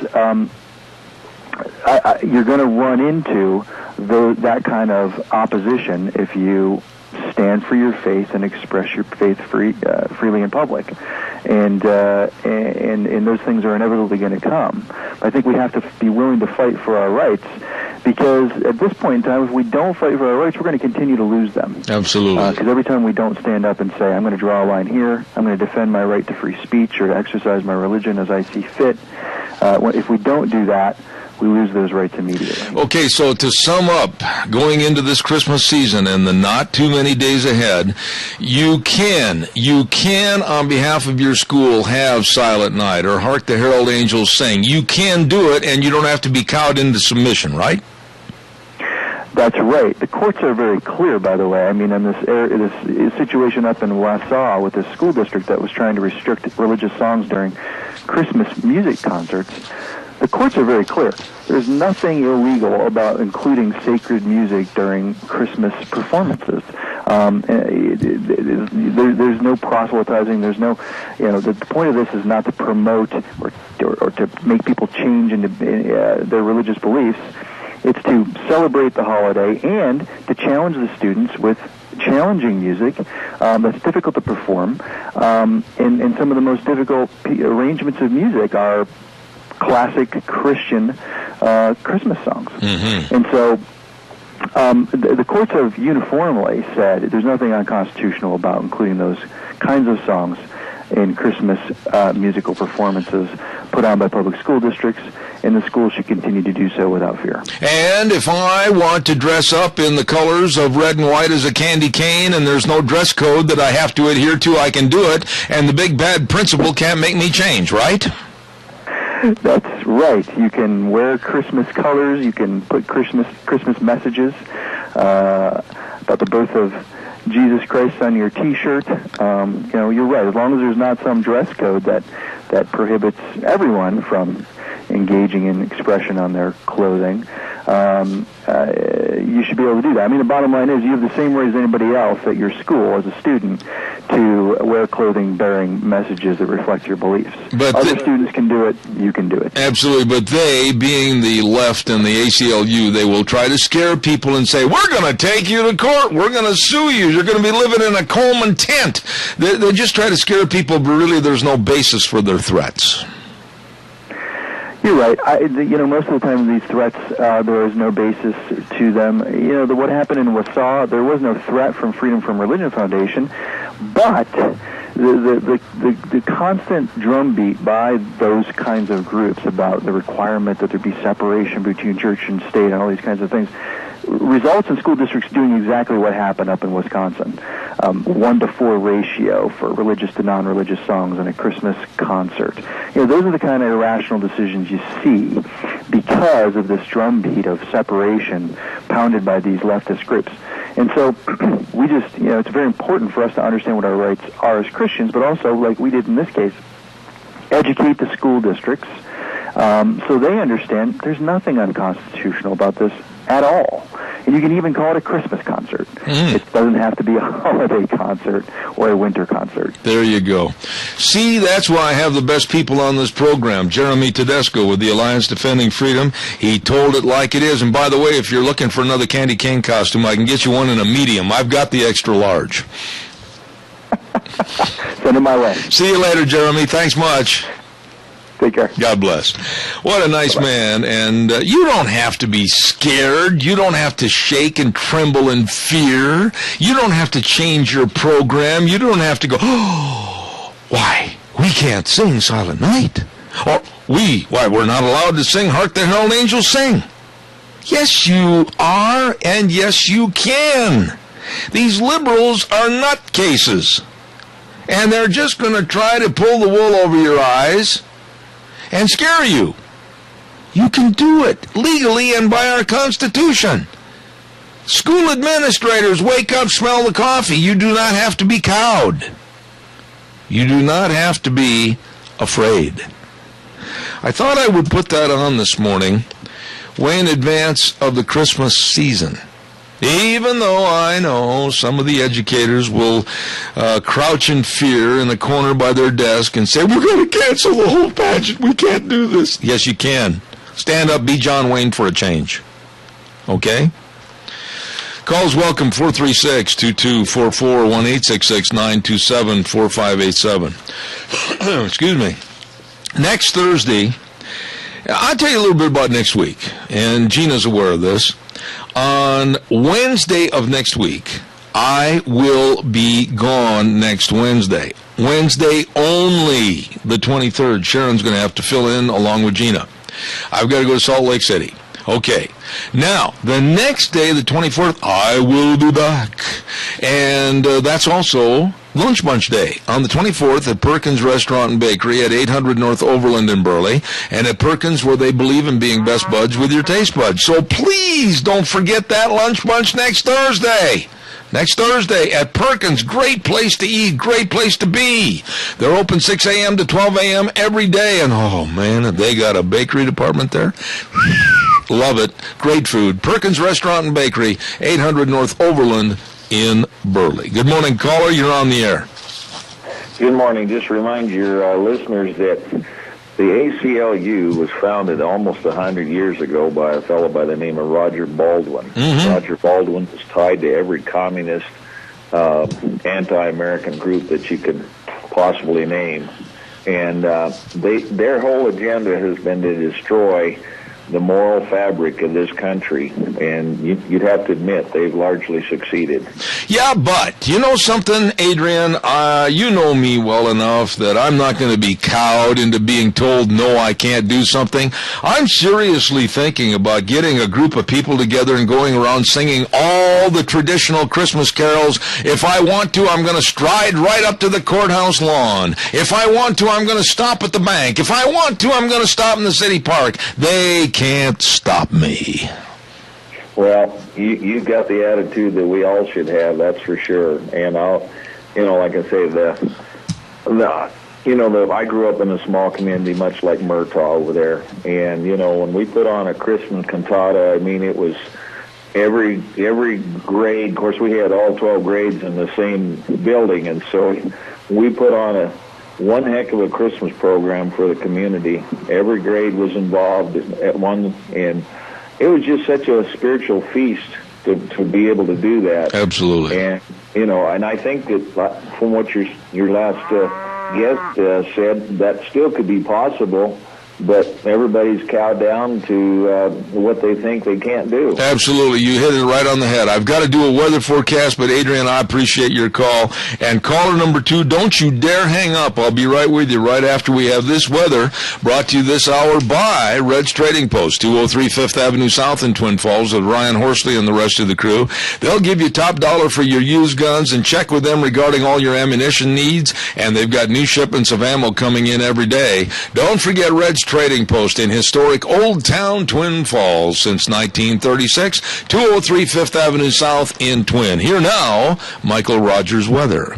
Hey everybody, Michael Rogers from MichaelRogersWeather.com. Another sunny day, 57 for the high, 38 for the overnight low. It's going to be a pretty nice week. It's going to warm up toward the end of the week, but day 2 of a nice sunny day in Twin Falls, Idaho, Murtaugh, Idaho, South Central Idaho. Have a great day. Enjoy the weather. It's the only weather you got. Thank you very much, Michael. Brought to you this hour by Red's Trading Post, 203 5th Avenue South in Twin Falls. Caller, good morning. You're on the air.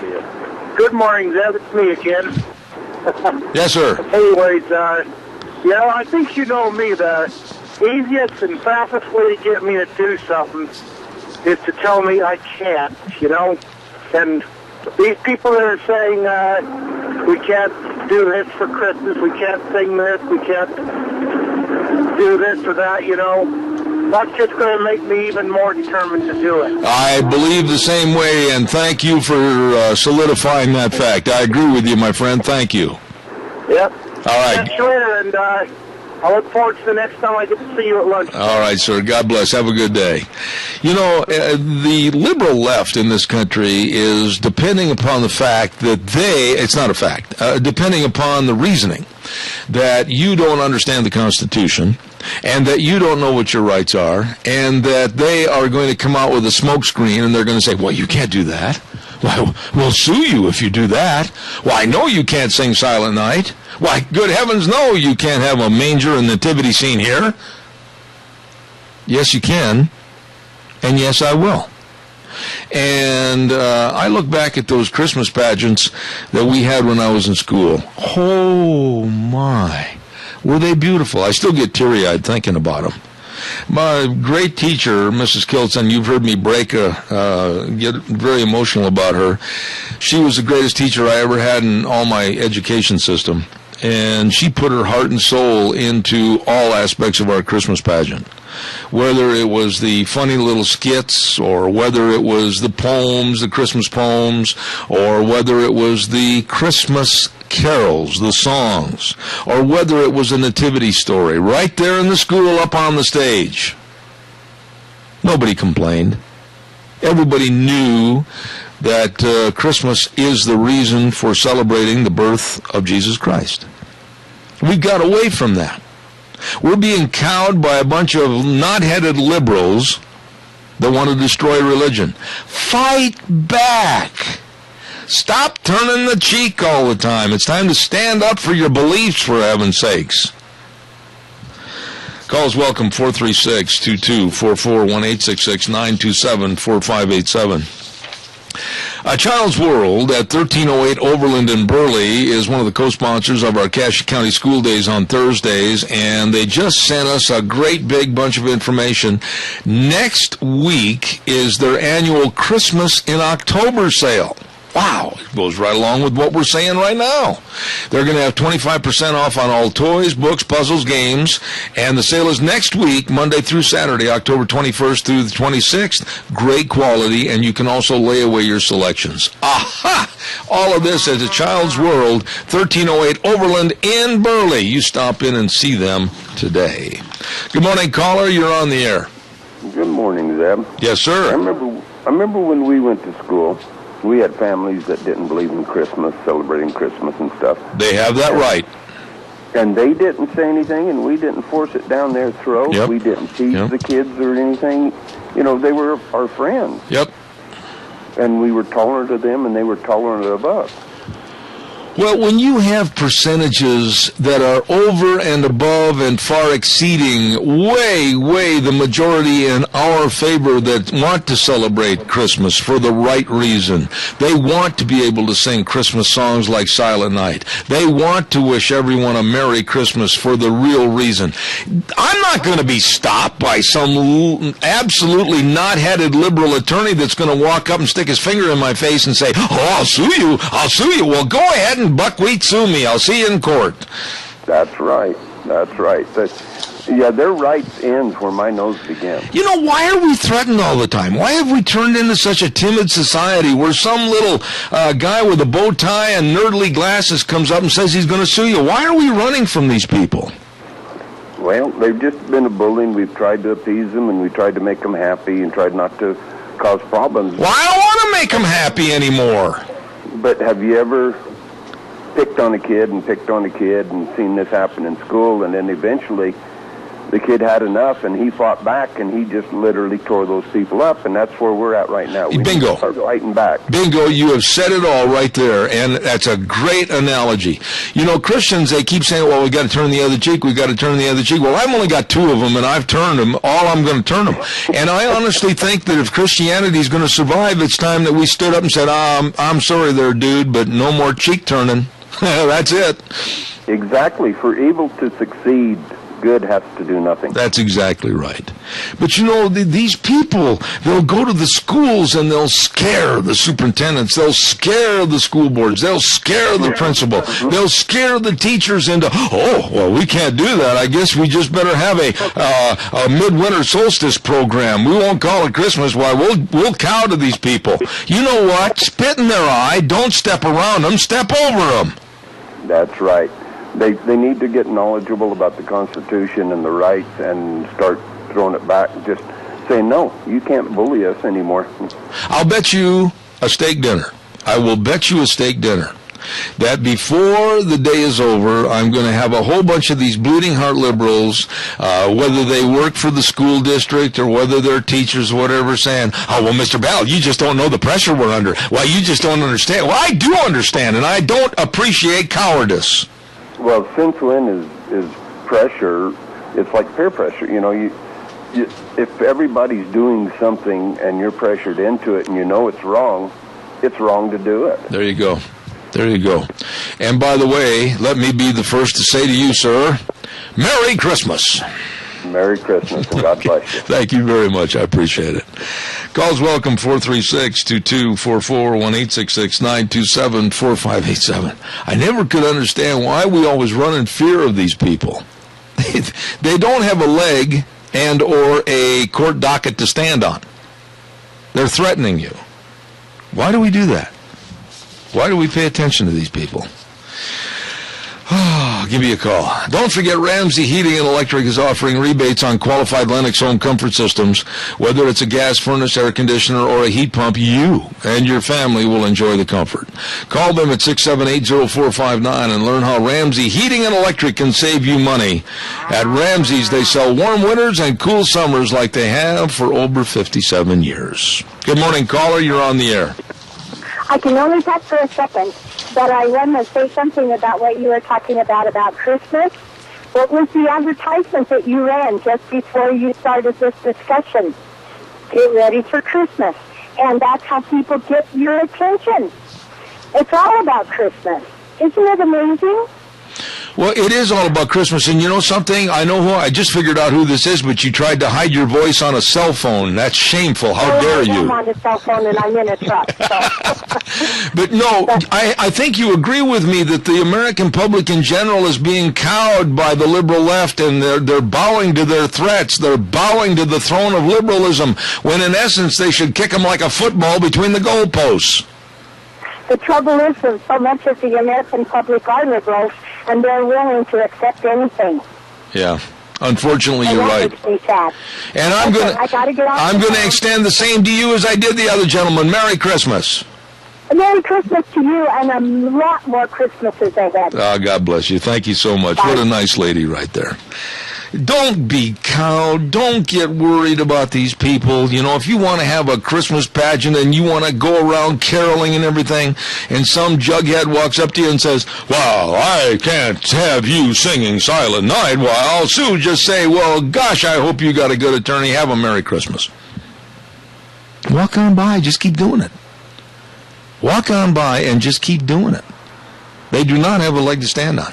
And if anything ever happens, I promise you, you can call me 24/7, 365 at 312-2976, my cell phone, and I personally will contact the Alliance Defending Freedom at their home offices, either in Louisiana or Arizona. And I'll tell you what, boys and girls, they'll be there. They'll be there. Okay, let's see, what else have I got to tell you about? It scares me when I lose some of my papers. However, what is lost has now been found. The Chadwick Sports Grill, 139 West Main in Burley. Do not forget the wonderful folks at the Chadwick. Oh, delicious lunch and specials every Monday through Friday for just $5.95. $5.95? How can they do that? Absolutely delicious. And then they got senior citizen dinner specials Monday through Thursday from 4 to 6 p.m., only $5.95. And what do they got today? Today they've got sweet and sour meatballs over steamed rice and super salad. It's going to be great. It's always great at the Chadwick Sports Grill, 139 West Main in Burley. Let me ask Gina. There's one girl you don't want to mess with. If you tell Gina, you can't do this, you'd better get ready for either a left hook or a right cross, because she's going to hit you with a wrench that she's tearing that car apart with. You tell me that I can't do something, and I'm going to prove you wrong. You know, aren't you incensed by how education, I'll start with them, and churches secondarily are being kowtowed into thinking they can't? That's because they have weak administration. Yeah. Honestly, schools can and schools should, and some schools do. I mean, if you look at some of the Christian-based private schools, they're gonna, and that's the whole basis of their curriculum. But in the public schools, I think it all boils down to weak administration. They're so afraid of getting somebody mad. Well, you know what? That's okay. Let's pin the tail on the donkey the way it should be pinned. Let's just come right out and say, in today's politically correct world, I think they're afraid of offending Islam and the Muslims. Well, don't be afraid. Stand up, because you know what? These are our kids, and if I'm going to send my son through the public school system, I want to know that there's going to be some administrators that have a backbone. Oh, gee. Hello? Hard to find, aren't they? I know. You've got a phone call. Okay, quickly. I got 1 minute. Good morning. Good morning. Yeah, I want to test Gina. Gina, I want you to kiss your elbow. Okay. I got it. I'm flexible. What was that all about? I found something that's impossible. What do you mean kiss your elbow is impossible? Try kissing your elbow. I'm not going to do it on camera, but I'll work on it later on. Okay, you try that. Okay. You can't do it. All right. Well, listen, I could tell you to kiss a lot of things, boss. Have a good day. Yeah, I know that. I'm being ornery. Okay. Have a good day, Jerry. Okay, goodbye. Noble wasn't what I was thinking of. Anyway, we're going to take a little break, probably very needful right now. And what are you choking for? I'm the one that said it. I'm red-faced. That's okay. I'm here for you. We're going to come back with Dr. History, and then at 10:32, Marty Mickelson from down in Utah. So everybody stay tuned. Zeb at the Ranch. We'll be back in about 6 minutes. Until about 1866, and that's when the railroad came in, and of course that pretty much halted at least the wagon train type things, heading west. Yeah. So, but as I was traveling, excuse me. Are you going to be all right, or should we call a nurse or something, or what? I think I'm okay. Okay. I think I need a drink. Okay, Kim, go get him a bottle of something, would you please? Okay, I just took a drink. I think I'm okay. Anyway, so here we have a trip of about 2,000 miles, but as I travel, I look for these historical markers, and there's one I saw that I hadn't seen before, and it's called the Van Arnhem Battle. Really? I never heard of that. No, and I hadn't either. Where was that at? Well, it's actually just as you leave Boise, it's headed up in towards Pendleton just a little ways. Oh. So it's right off the freeway there. Okay. So as you travel there, I'm not sure how many miles up into there, but not too far. Now you say it's by Pendleton itself? No, it's closer to Boise, actually. Oh. Make up your mind. I'm stopped in Pendleton, and you told me to turn around. No, don't go that far. Okay. You've gone too far.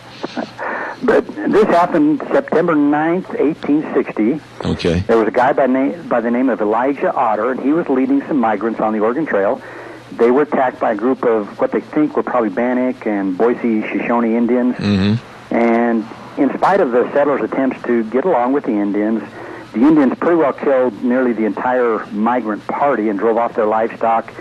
And this Alexis Van Arnhem, his family, and about 10 others hid in some brush nearby, but they were discovered by some soldiers a little later. But 6 of the Van Arnhem family were killed, but reports from the survivors were that 4 of the Van Arnhem children were taken captive by the Indians. Uh-oh. Now, as a direct result of this attack, this is when the Army decided that they would establish a Fort Boise, because of this particular incident.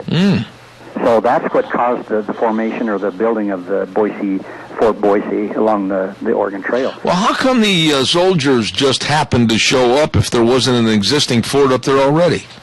Well, back then, I think they used to, they would just send groups out. I guess, that's a good question, and I really don't know. Oh, didn't mean to embarrass you. I'm sorry.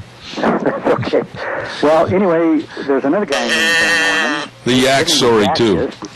And he heard that this little boy, there was a little white boy missing that he thought was his nephew that had been taken by the Indians. So anyway, Van Arnhem, he gathered a small group of friends, and they traveled to Salt Lake to get some help from the governor or from the government, and he visited Colonel Connor at Fort Douglas, and he asked for help to get his nephew back. And anyway, Colonel Connor, he agreed and sent a detachment of cavalry, and they went to Cache Valley in Utah somewhere, but they located a small group of Shoshone warriors, and they were led by a chief by the name of Bear Hunter.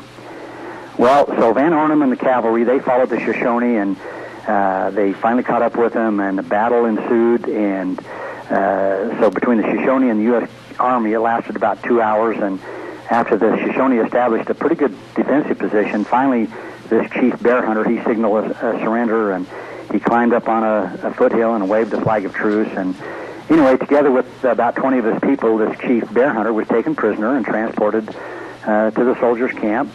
And they asked him about this young white boy. Well, Chief Bear Hunter said that the boy had been sent away a few days earlier, and so the soldiers instructed Bear Hunter to send his people to bring this boy back. So Chief Bear Hunter and 4 of the warriors were held hostage, and by noon the next day, the Shoshone came back, and they had this small boy who was blonde and fit the description, and so this Zacchaeus Van Arnhem said, okay, this is my nephew, and I'm going to take him. And so he took him and went to Oregon. But the Shoshone, they said, no, this guy's the son of a French fur trapper and the sister of a Shoshone chief. But that didn't do any good. I see. Still took the boy and left. But like I say, in 1860 there was so many families that headed out there. I mean, thousands of immigrants that traveled from the eastern states to the west. And initially, the Indians a lot of times helped these people. They would help them get out of mud bogs. They would bring them food. They were actually a big help in a lot of cases. Mm-hmm. So now there was a point, another family, real quick, that I want to tell you about. I know we're running out of time. And this family is called the Utter family. And they... I suppose you're going to tell me that they met with an utter disaster. They did. They really did. They left southern Wisconsin, which is kind of your stomping ground. Yeah, what part of Wisconsin? Just says southern Wisconsin, so I don't know. Okay. But the Utter, Utter, is the name of the family. Mm-hmm. And they followed the usual route, the Oregon Trail. They came into Fort Hall in 1860. They heard about Indian attacks along the Snake River, along Massacre Rocks. And at Fort Hall, they actually sent some soldiers with them as far as Twin Falls. And from there, they crossed the Snake River and headed west across the Bruno Desert on the south side. And on September 9th, 8 wagons, 44 people, and 100 animals were attacked by about 100 Indians while heading over close to the Oregon border. Mm-hmm. Now, they formed a defensive circle to try to protect the livestock. The Indians charged, trying to stampede the stock, and finally they made some friendly gestures, and the white men agreed to give them food. And so they kind of thought everything was okay, but then the Indians turned around and attacked again as soon as the wagons started to move. Well, how nasty of them. Yeah. I mean, they thought they were okay, and yeah. Several animals and 3 white men were shot, and there were about 20 Indians that were killed. Well, the Indians charged again the next morning, and 4 more white men were killed, and several were wounded. Well, the Indians kept up the attack, and about 25 to 30 of them were killed, but eventually the white men couldn't hold them off, and the Indians began to...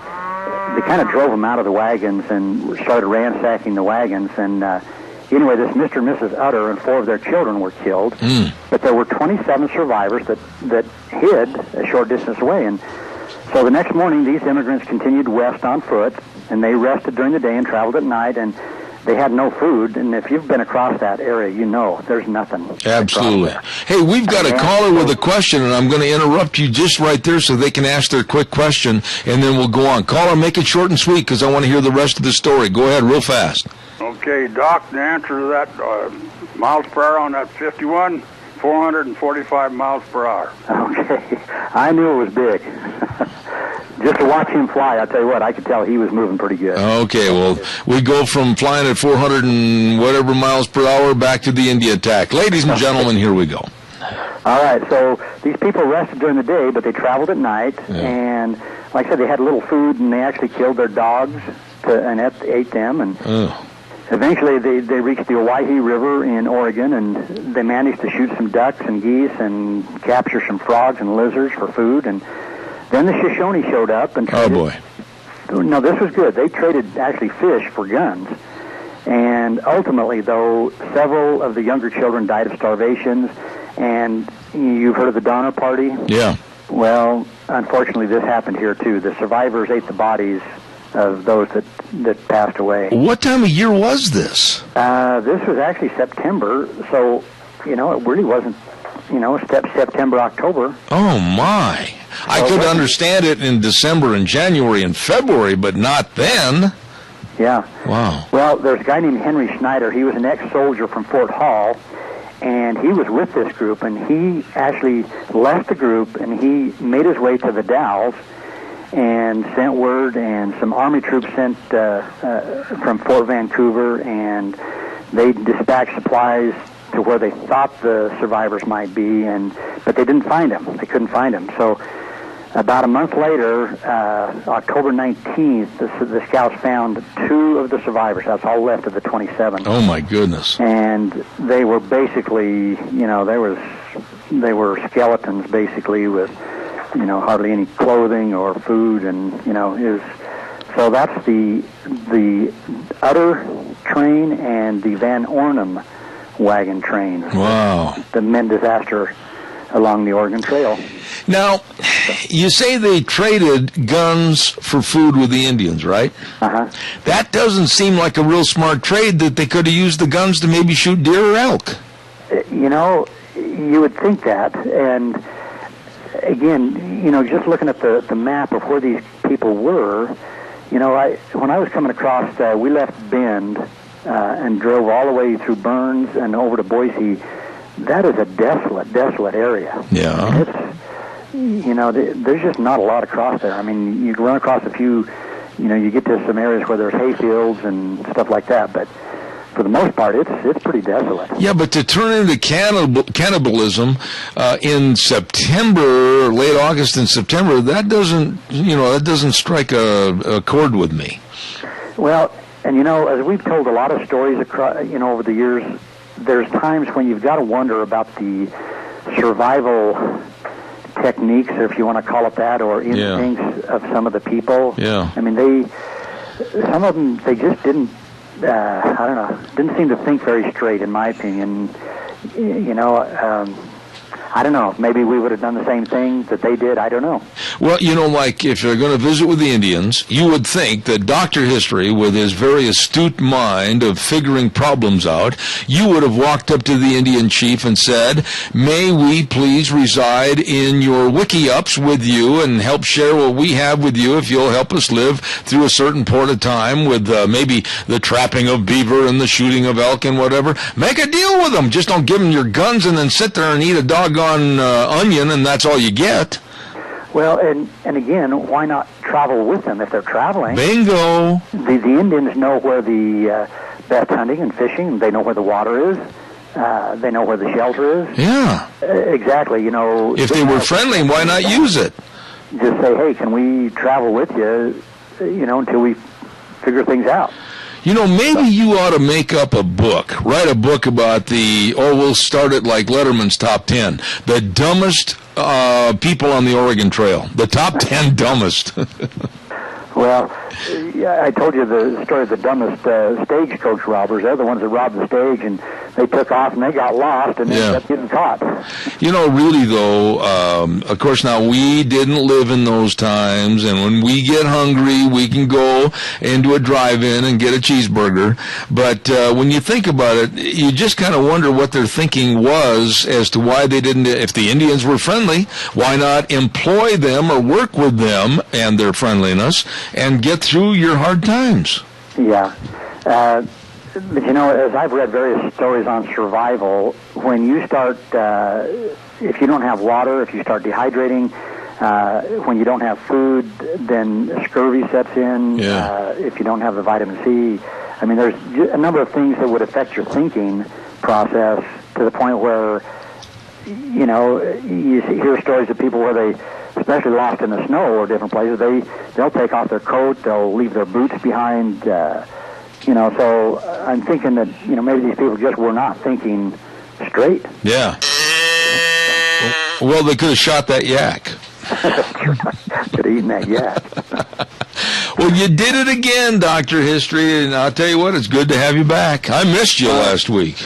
Well, it's good to be back. Every time I travel, you know, different places, I'm always looking for things that I can use on the show, and I found me another book. I always find another book when I'm traveling. So. Oh, well. What are we going to talk about next week? I'm sure you already have that planned with your staff that is going through all the archives right now. Well, you know, as I was on the Oregon coast, you mentioned about the ships that came around South America. Yeah.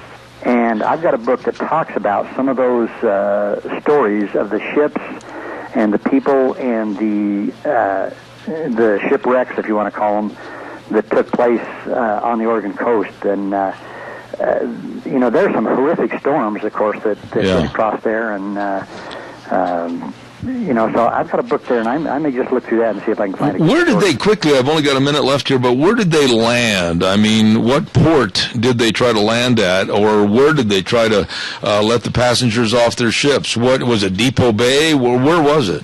You know, initially, of course, the main thing, of course, for the 49ers was San Francisco, of course. Yeah. You know, for the gold miners. Yeah. The farmers, I'm not sure if there was any one place that they really wanted to stop. Because that's a pretty rugged coastline right through there. It really is. So I'm thinking, anywhere where they could get maybe even into the Columbia River, into Fort Vancouver and into that area. Oregon City was the place, was the destination. Right. Right there by Portland. Yep, and that's so just maybe down. They went into the Columbia, up the river as far as Fort Vancouver.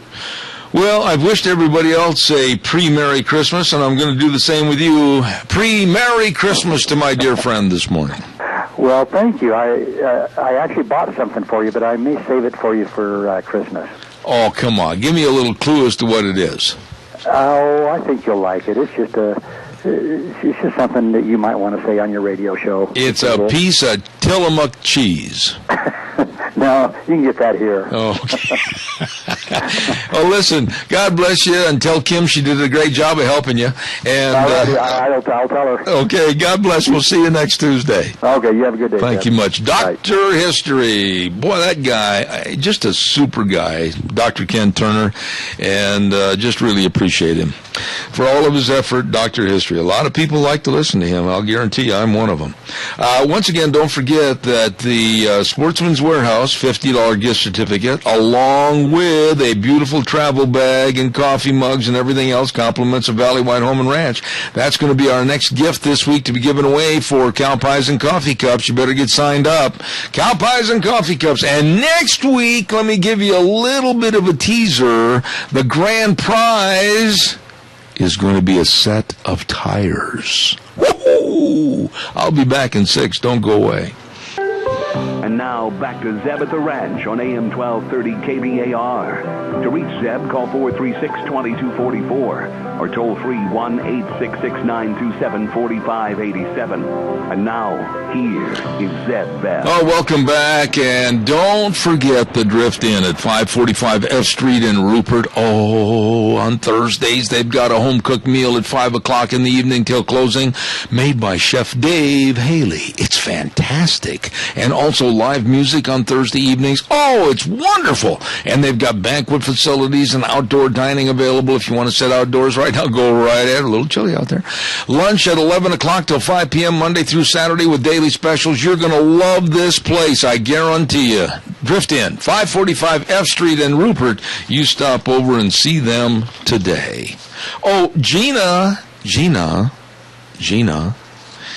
are you there? No. We hurt a man's feelings earlier this morning. Oh? Yeah, we did. And far be it from either of us to make a man sit down in the middle of a potato field and sit on a bucket crying big alligator tears. Oh. Larry Hudig called my wife and was very distraught. As a matter of fact, they sent out search crews from the spud digging team to find him at the end of a little valley, all by himself on that white bucket, saying he didn't appreciate our remarks about the Idaho Vandals and how you thought you were going to bet against the Vandals for this weekend. He was extremely distraught. They took him home. He is resting on the couch with a blankie and a pillow right now, watching Captain Kangaroo. He will get better. All I have to say is, go Vandals. I didn't bet against them, but I thought about it. We really hurt the old boy. Apparently so, and this is coming from a Vandal. Hey, this is what I have to say. I have student loans to pay, He had that old spud digger just going in circles, man. He was making good time, but not getting much done. Well, Larry should be happy to know that I am wearing Vandal colors today. Anyway, we've lost that friendship. Let's go right now to another good guy on the radio, and this is Mr. Marty Mickelson from Logan, Utah, a faithful listener. Good morning, Marty. How are you? Good morning, Zeb. Can you hear me all right? Yeah, just hold your telephone real still, Marty. Ladies and gentlemen, Marty's been a good friend of mine for quite a few years. And Is that better? Yeah, that's great right there. And he is a professional livestock hauler all across the United States and also one of the best cowboy poets anywhere, anytime. Marty was recently back in the Badlands of Dakota right after that severe winter storm hit. Marty, I'll let you take it and tell us just how bad was it back in South Dakota? Well, to kind of preface that, this time of the year, we think we're prepared for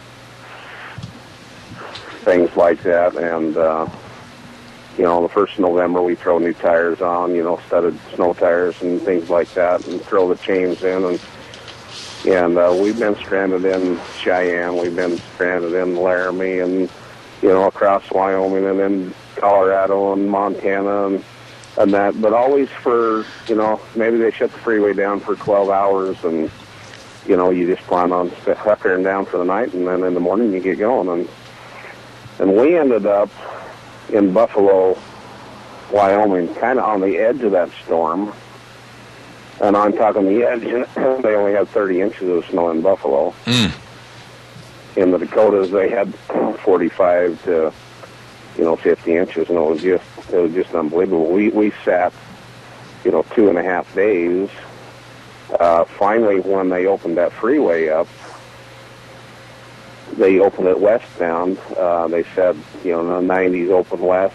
It's not going to be open east for at least another day, maybe two. And so that was Saturday a week ago, and we left and went back to Billings and then up around on 94 and made our trip east from there. So, I see. You know, it was. I think part of the thing was just, you know, people were not prepared for a storm that early in the year. Yeah, but Marty, let's talk a little bit about the livestock themselves. And I think I read that there were over 1,500 ranchers that were absolutely decimated with cattle deaths exceeding over 100,000 head. How bad was it, in your opinion? I think their numbers are going to be worse than that. I have several customers and friends in that area, and I've talked to them, and one I talked to last week, and he said, we don't even know. And I talked to him again this morning just to get a feel for how bad it was in his eyes. And I mean, he lives north of Rapid City, about 10 miles. And he says, luckily, we've only lost 50 head that we know of right now. And I'm saying he's calling himself lucky, and he's got 50 dead cows laying out there. He said the problem, you know, the calves in the yards, he says we had the blizzard, and then it warmed up. It melted. He says we have had 2.5 inches of rain since then. And then they had another blizzard warning last night. And he says, luckily we only got 2 inches of snow. And he says the road base is so soft. He says we can't go anywhere. All the culverts are washed out. You know, all the bridge crossings are washed out, and I'm not talking on the major highways. I'm talking about out in the country. He said, we can't get anywhere. Marty, this story was a horrendous story, but yet it didn't seem to garner very much news on a national level with CBS, ABC, or NBC, or the major networks. Why? Because they're too, because it's farmers, and it's people it's the hardworking people. If you would have had, you know, and I may be in trouble for saying this, but if you would have had this blizzard in Chicago or one of these cities, and those people could not get out to the welfare line and get that dang welfare check, you would have had a National Guard, the Army, you know, I mean, everybody would have called in. It would have been the biggest story of the year. But I think that the farm working people are down on the list of the political people that are in power now, and I just don't really think they care. Let me ask you this. After you were back there and the storm hit, and, 100,000 dead cattle, and I'm assuming there's still quite a bit of snow on the ground back there even yet. Is that true? It's true, and my guy that I talked to this morning, you know, and I'm not going to give you his name, but he said that they were out yesterday with the tractor, and they found one of the creeks that, you know, they were able to get to, and he says they kind of saw a spot where they thought the cattle went into, and he dug 24 dead ones out yesterday. Oh my goodness sakes! I mean, so they're still finding them. There's no fences, there's no windbreaks, and the one thing that's interesting that we as people would not think about. We hear about the cattle, but that also has devastated the wildlife.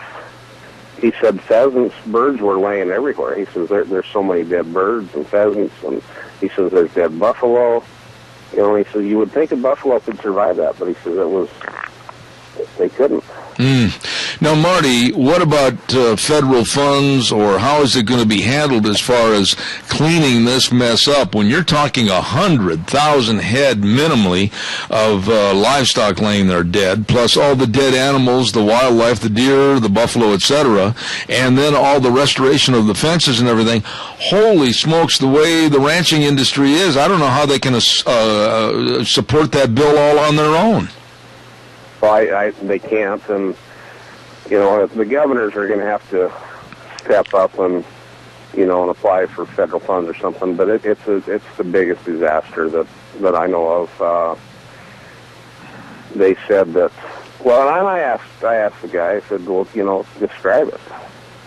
In your mind, describe that, and he just said it's undescribable. He said I can't. You can describe it. He said it's devastating. It's just unbelievable. He says there's nothing you can say. Marty, how much advance notice did these folks have that a great big nor'wester was going to be bearing in on them and deposit that much snow?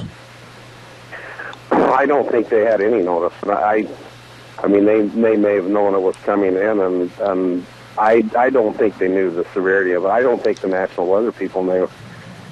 When I left on that trip, I was actually stranded just out of Island Park. I had to call a wrecker to get me over the hill, just right there, because no one was prepared. I don't think the highway guys had their snowplows on. Oh my!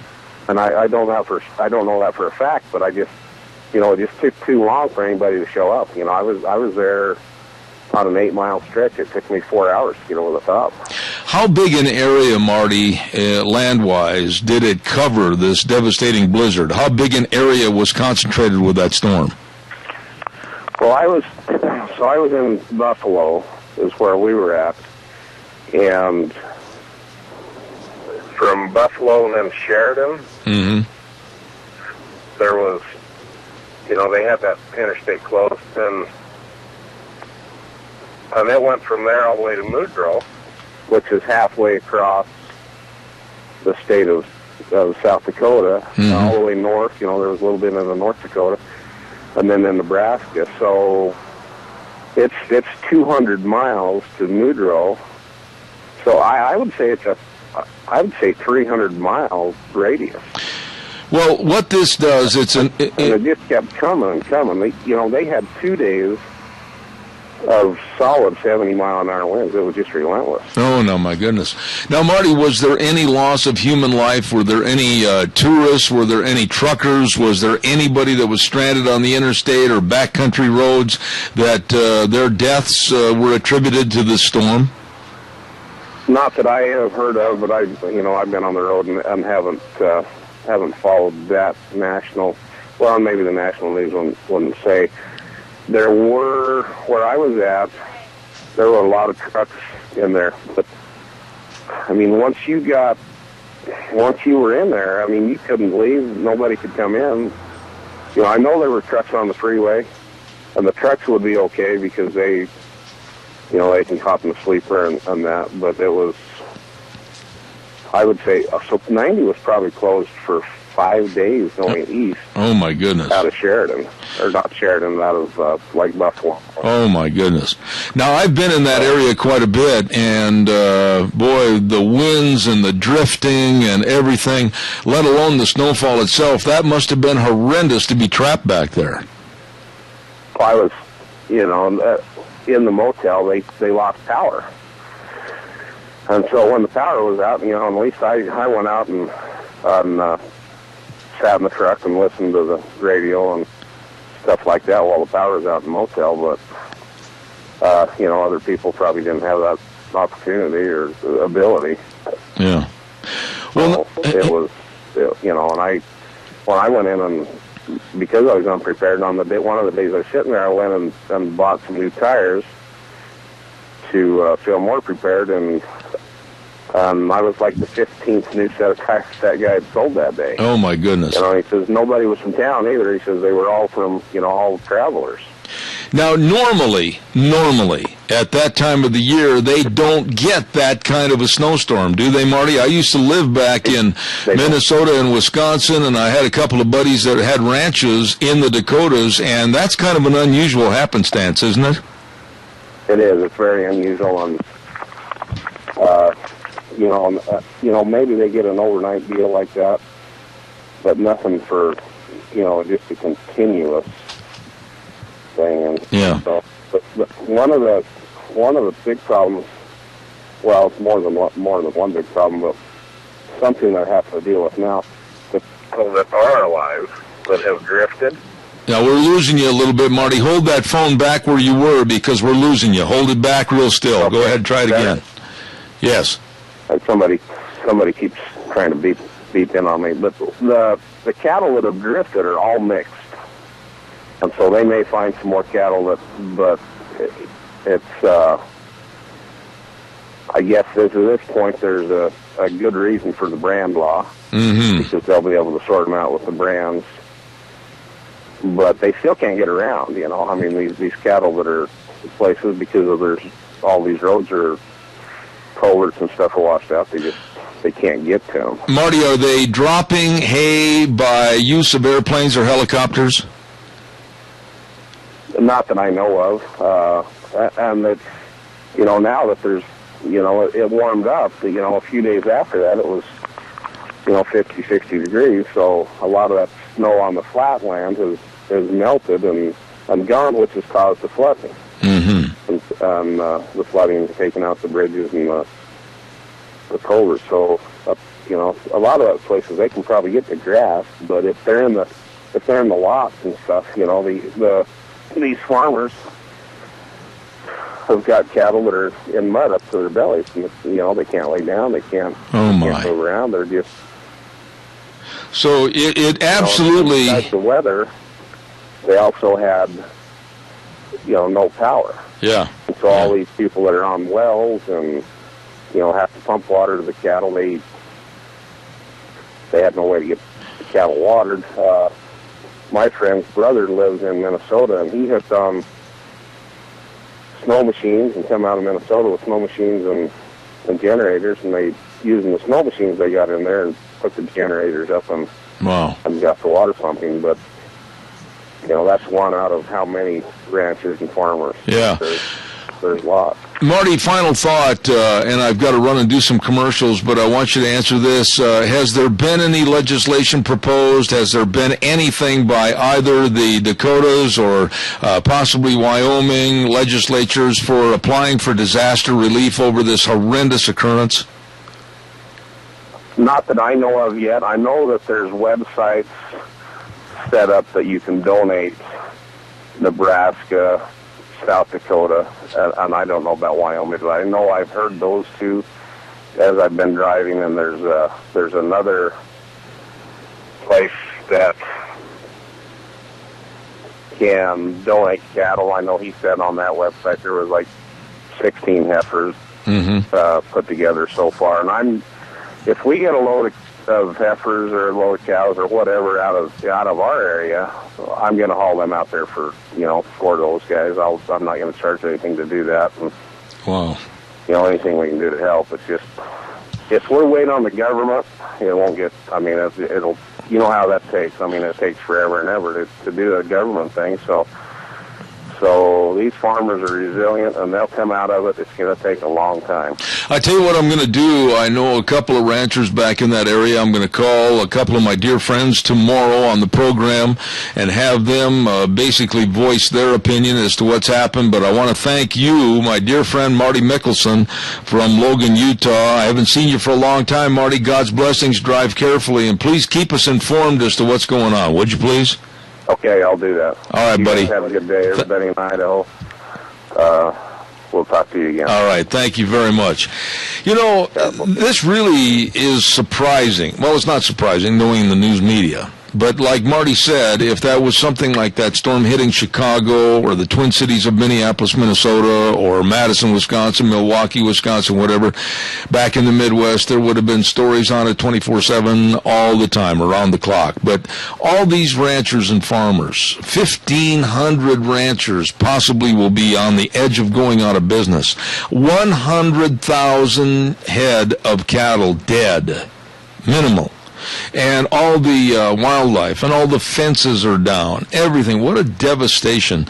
And we're going to be on the phone tomorrow. I'm going to try to do it in the first hour, and we're going to have a couple of my friends at Ranch back there tell us about the situation currently as they're waiting for not only the snow to perhaps melt and be able to start getting some of the corpses cleaned up and try to move hay around, whatever, but now they're under the gun as the fall goes on for winter to take over and really help in more of the devastation. So they're kind of under the gun to get everything cleaned up as fast as they can.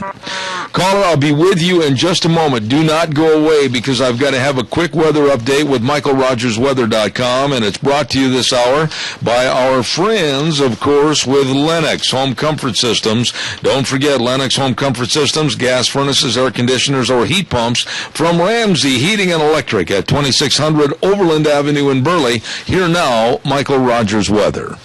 Hey everybody, Michael Rogers from MichaelRogersWeather.com. Another sunny day, 57 for the high, 38 for the overnight low. It's going to be a pretty nice week. It's going to warm up toward the end of the week, but day 2 of a nice sunny day in Twin Falls, Idaho, Murtaugh, Idaho, South Central Idaho. Have a great day. Enjoy the weather. It's the only weather you got. Thank you, Michael. Appreciate it. Brought to you by Lennox Home Comfort Systems.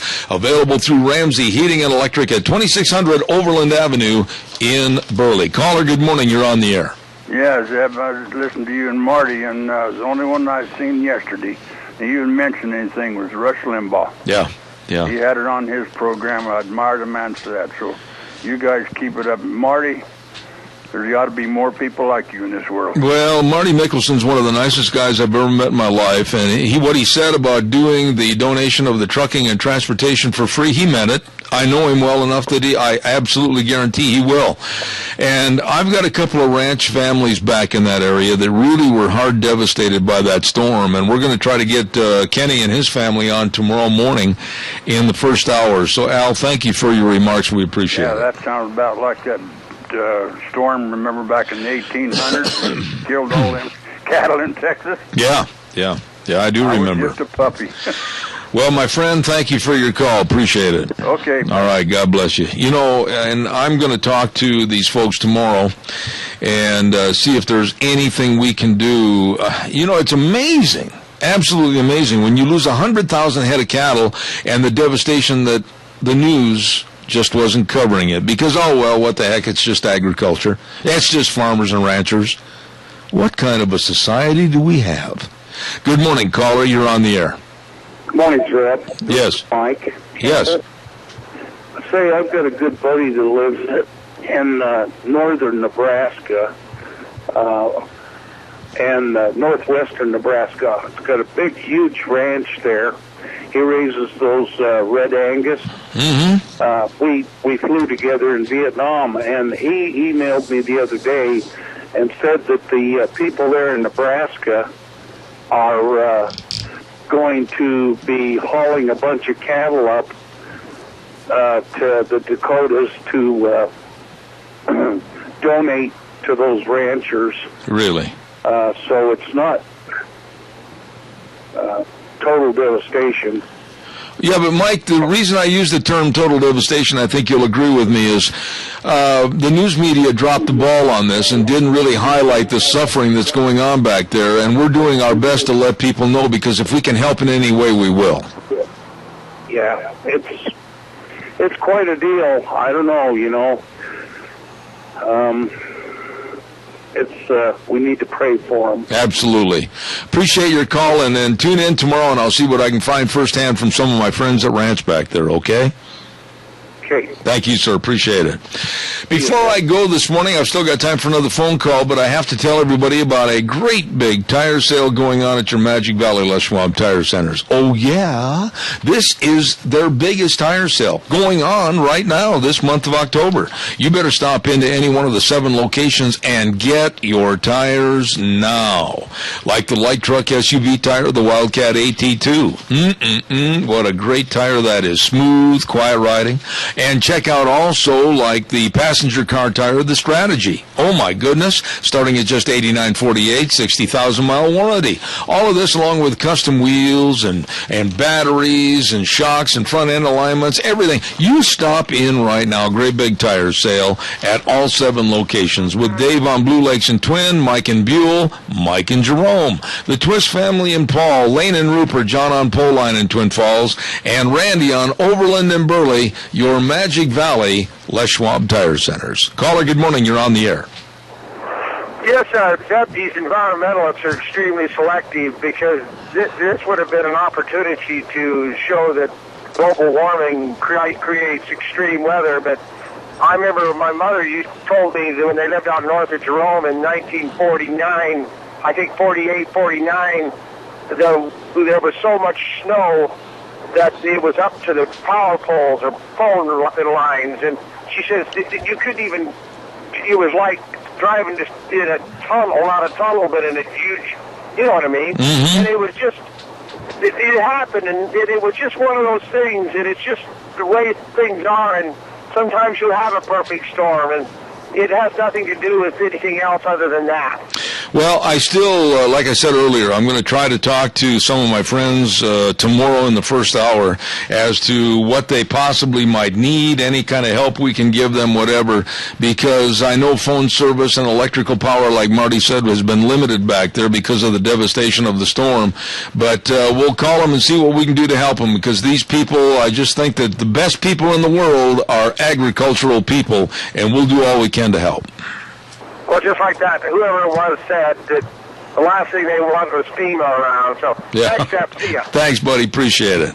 Bye. Tomorrow on the program, don't forget, we're supposed to have at 8:30 tomorrow morning Senator Mike Crapo, followed then by Colorado's Doug Johnson, and then SCOW's CarQuest Senator, Answer Man, Jeff Poole. And at 10 o'clock tomorrow morning, we're going to have not one, not 2, but 3 representatives of the Times News. They're going to gang up on me tomorrow. The Times News, they knew I was unhappy, so they're not sending one man, they're sending the whole herd. They're going to try to run me over. Times News is going to be right here in the studio tomorrow morning, so you can ask your questions or your comments for the Times News newspaper. That's tomorrow right here on Zeb at the Ranch. God bless. I'm headed for a party. See you in a little bit, Gina. God bless. Have a good day. The way things were, the way things ought to be. See you tomorrow morning.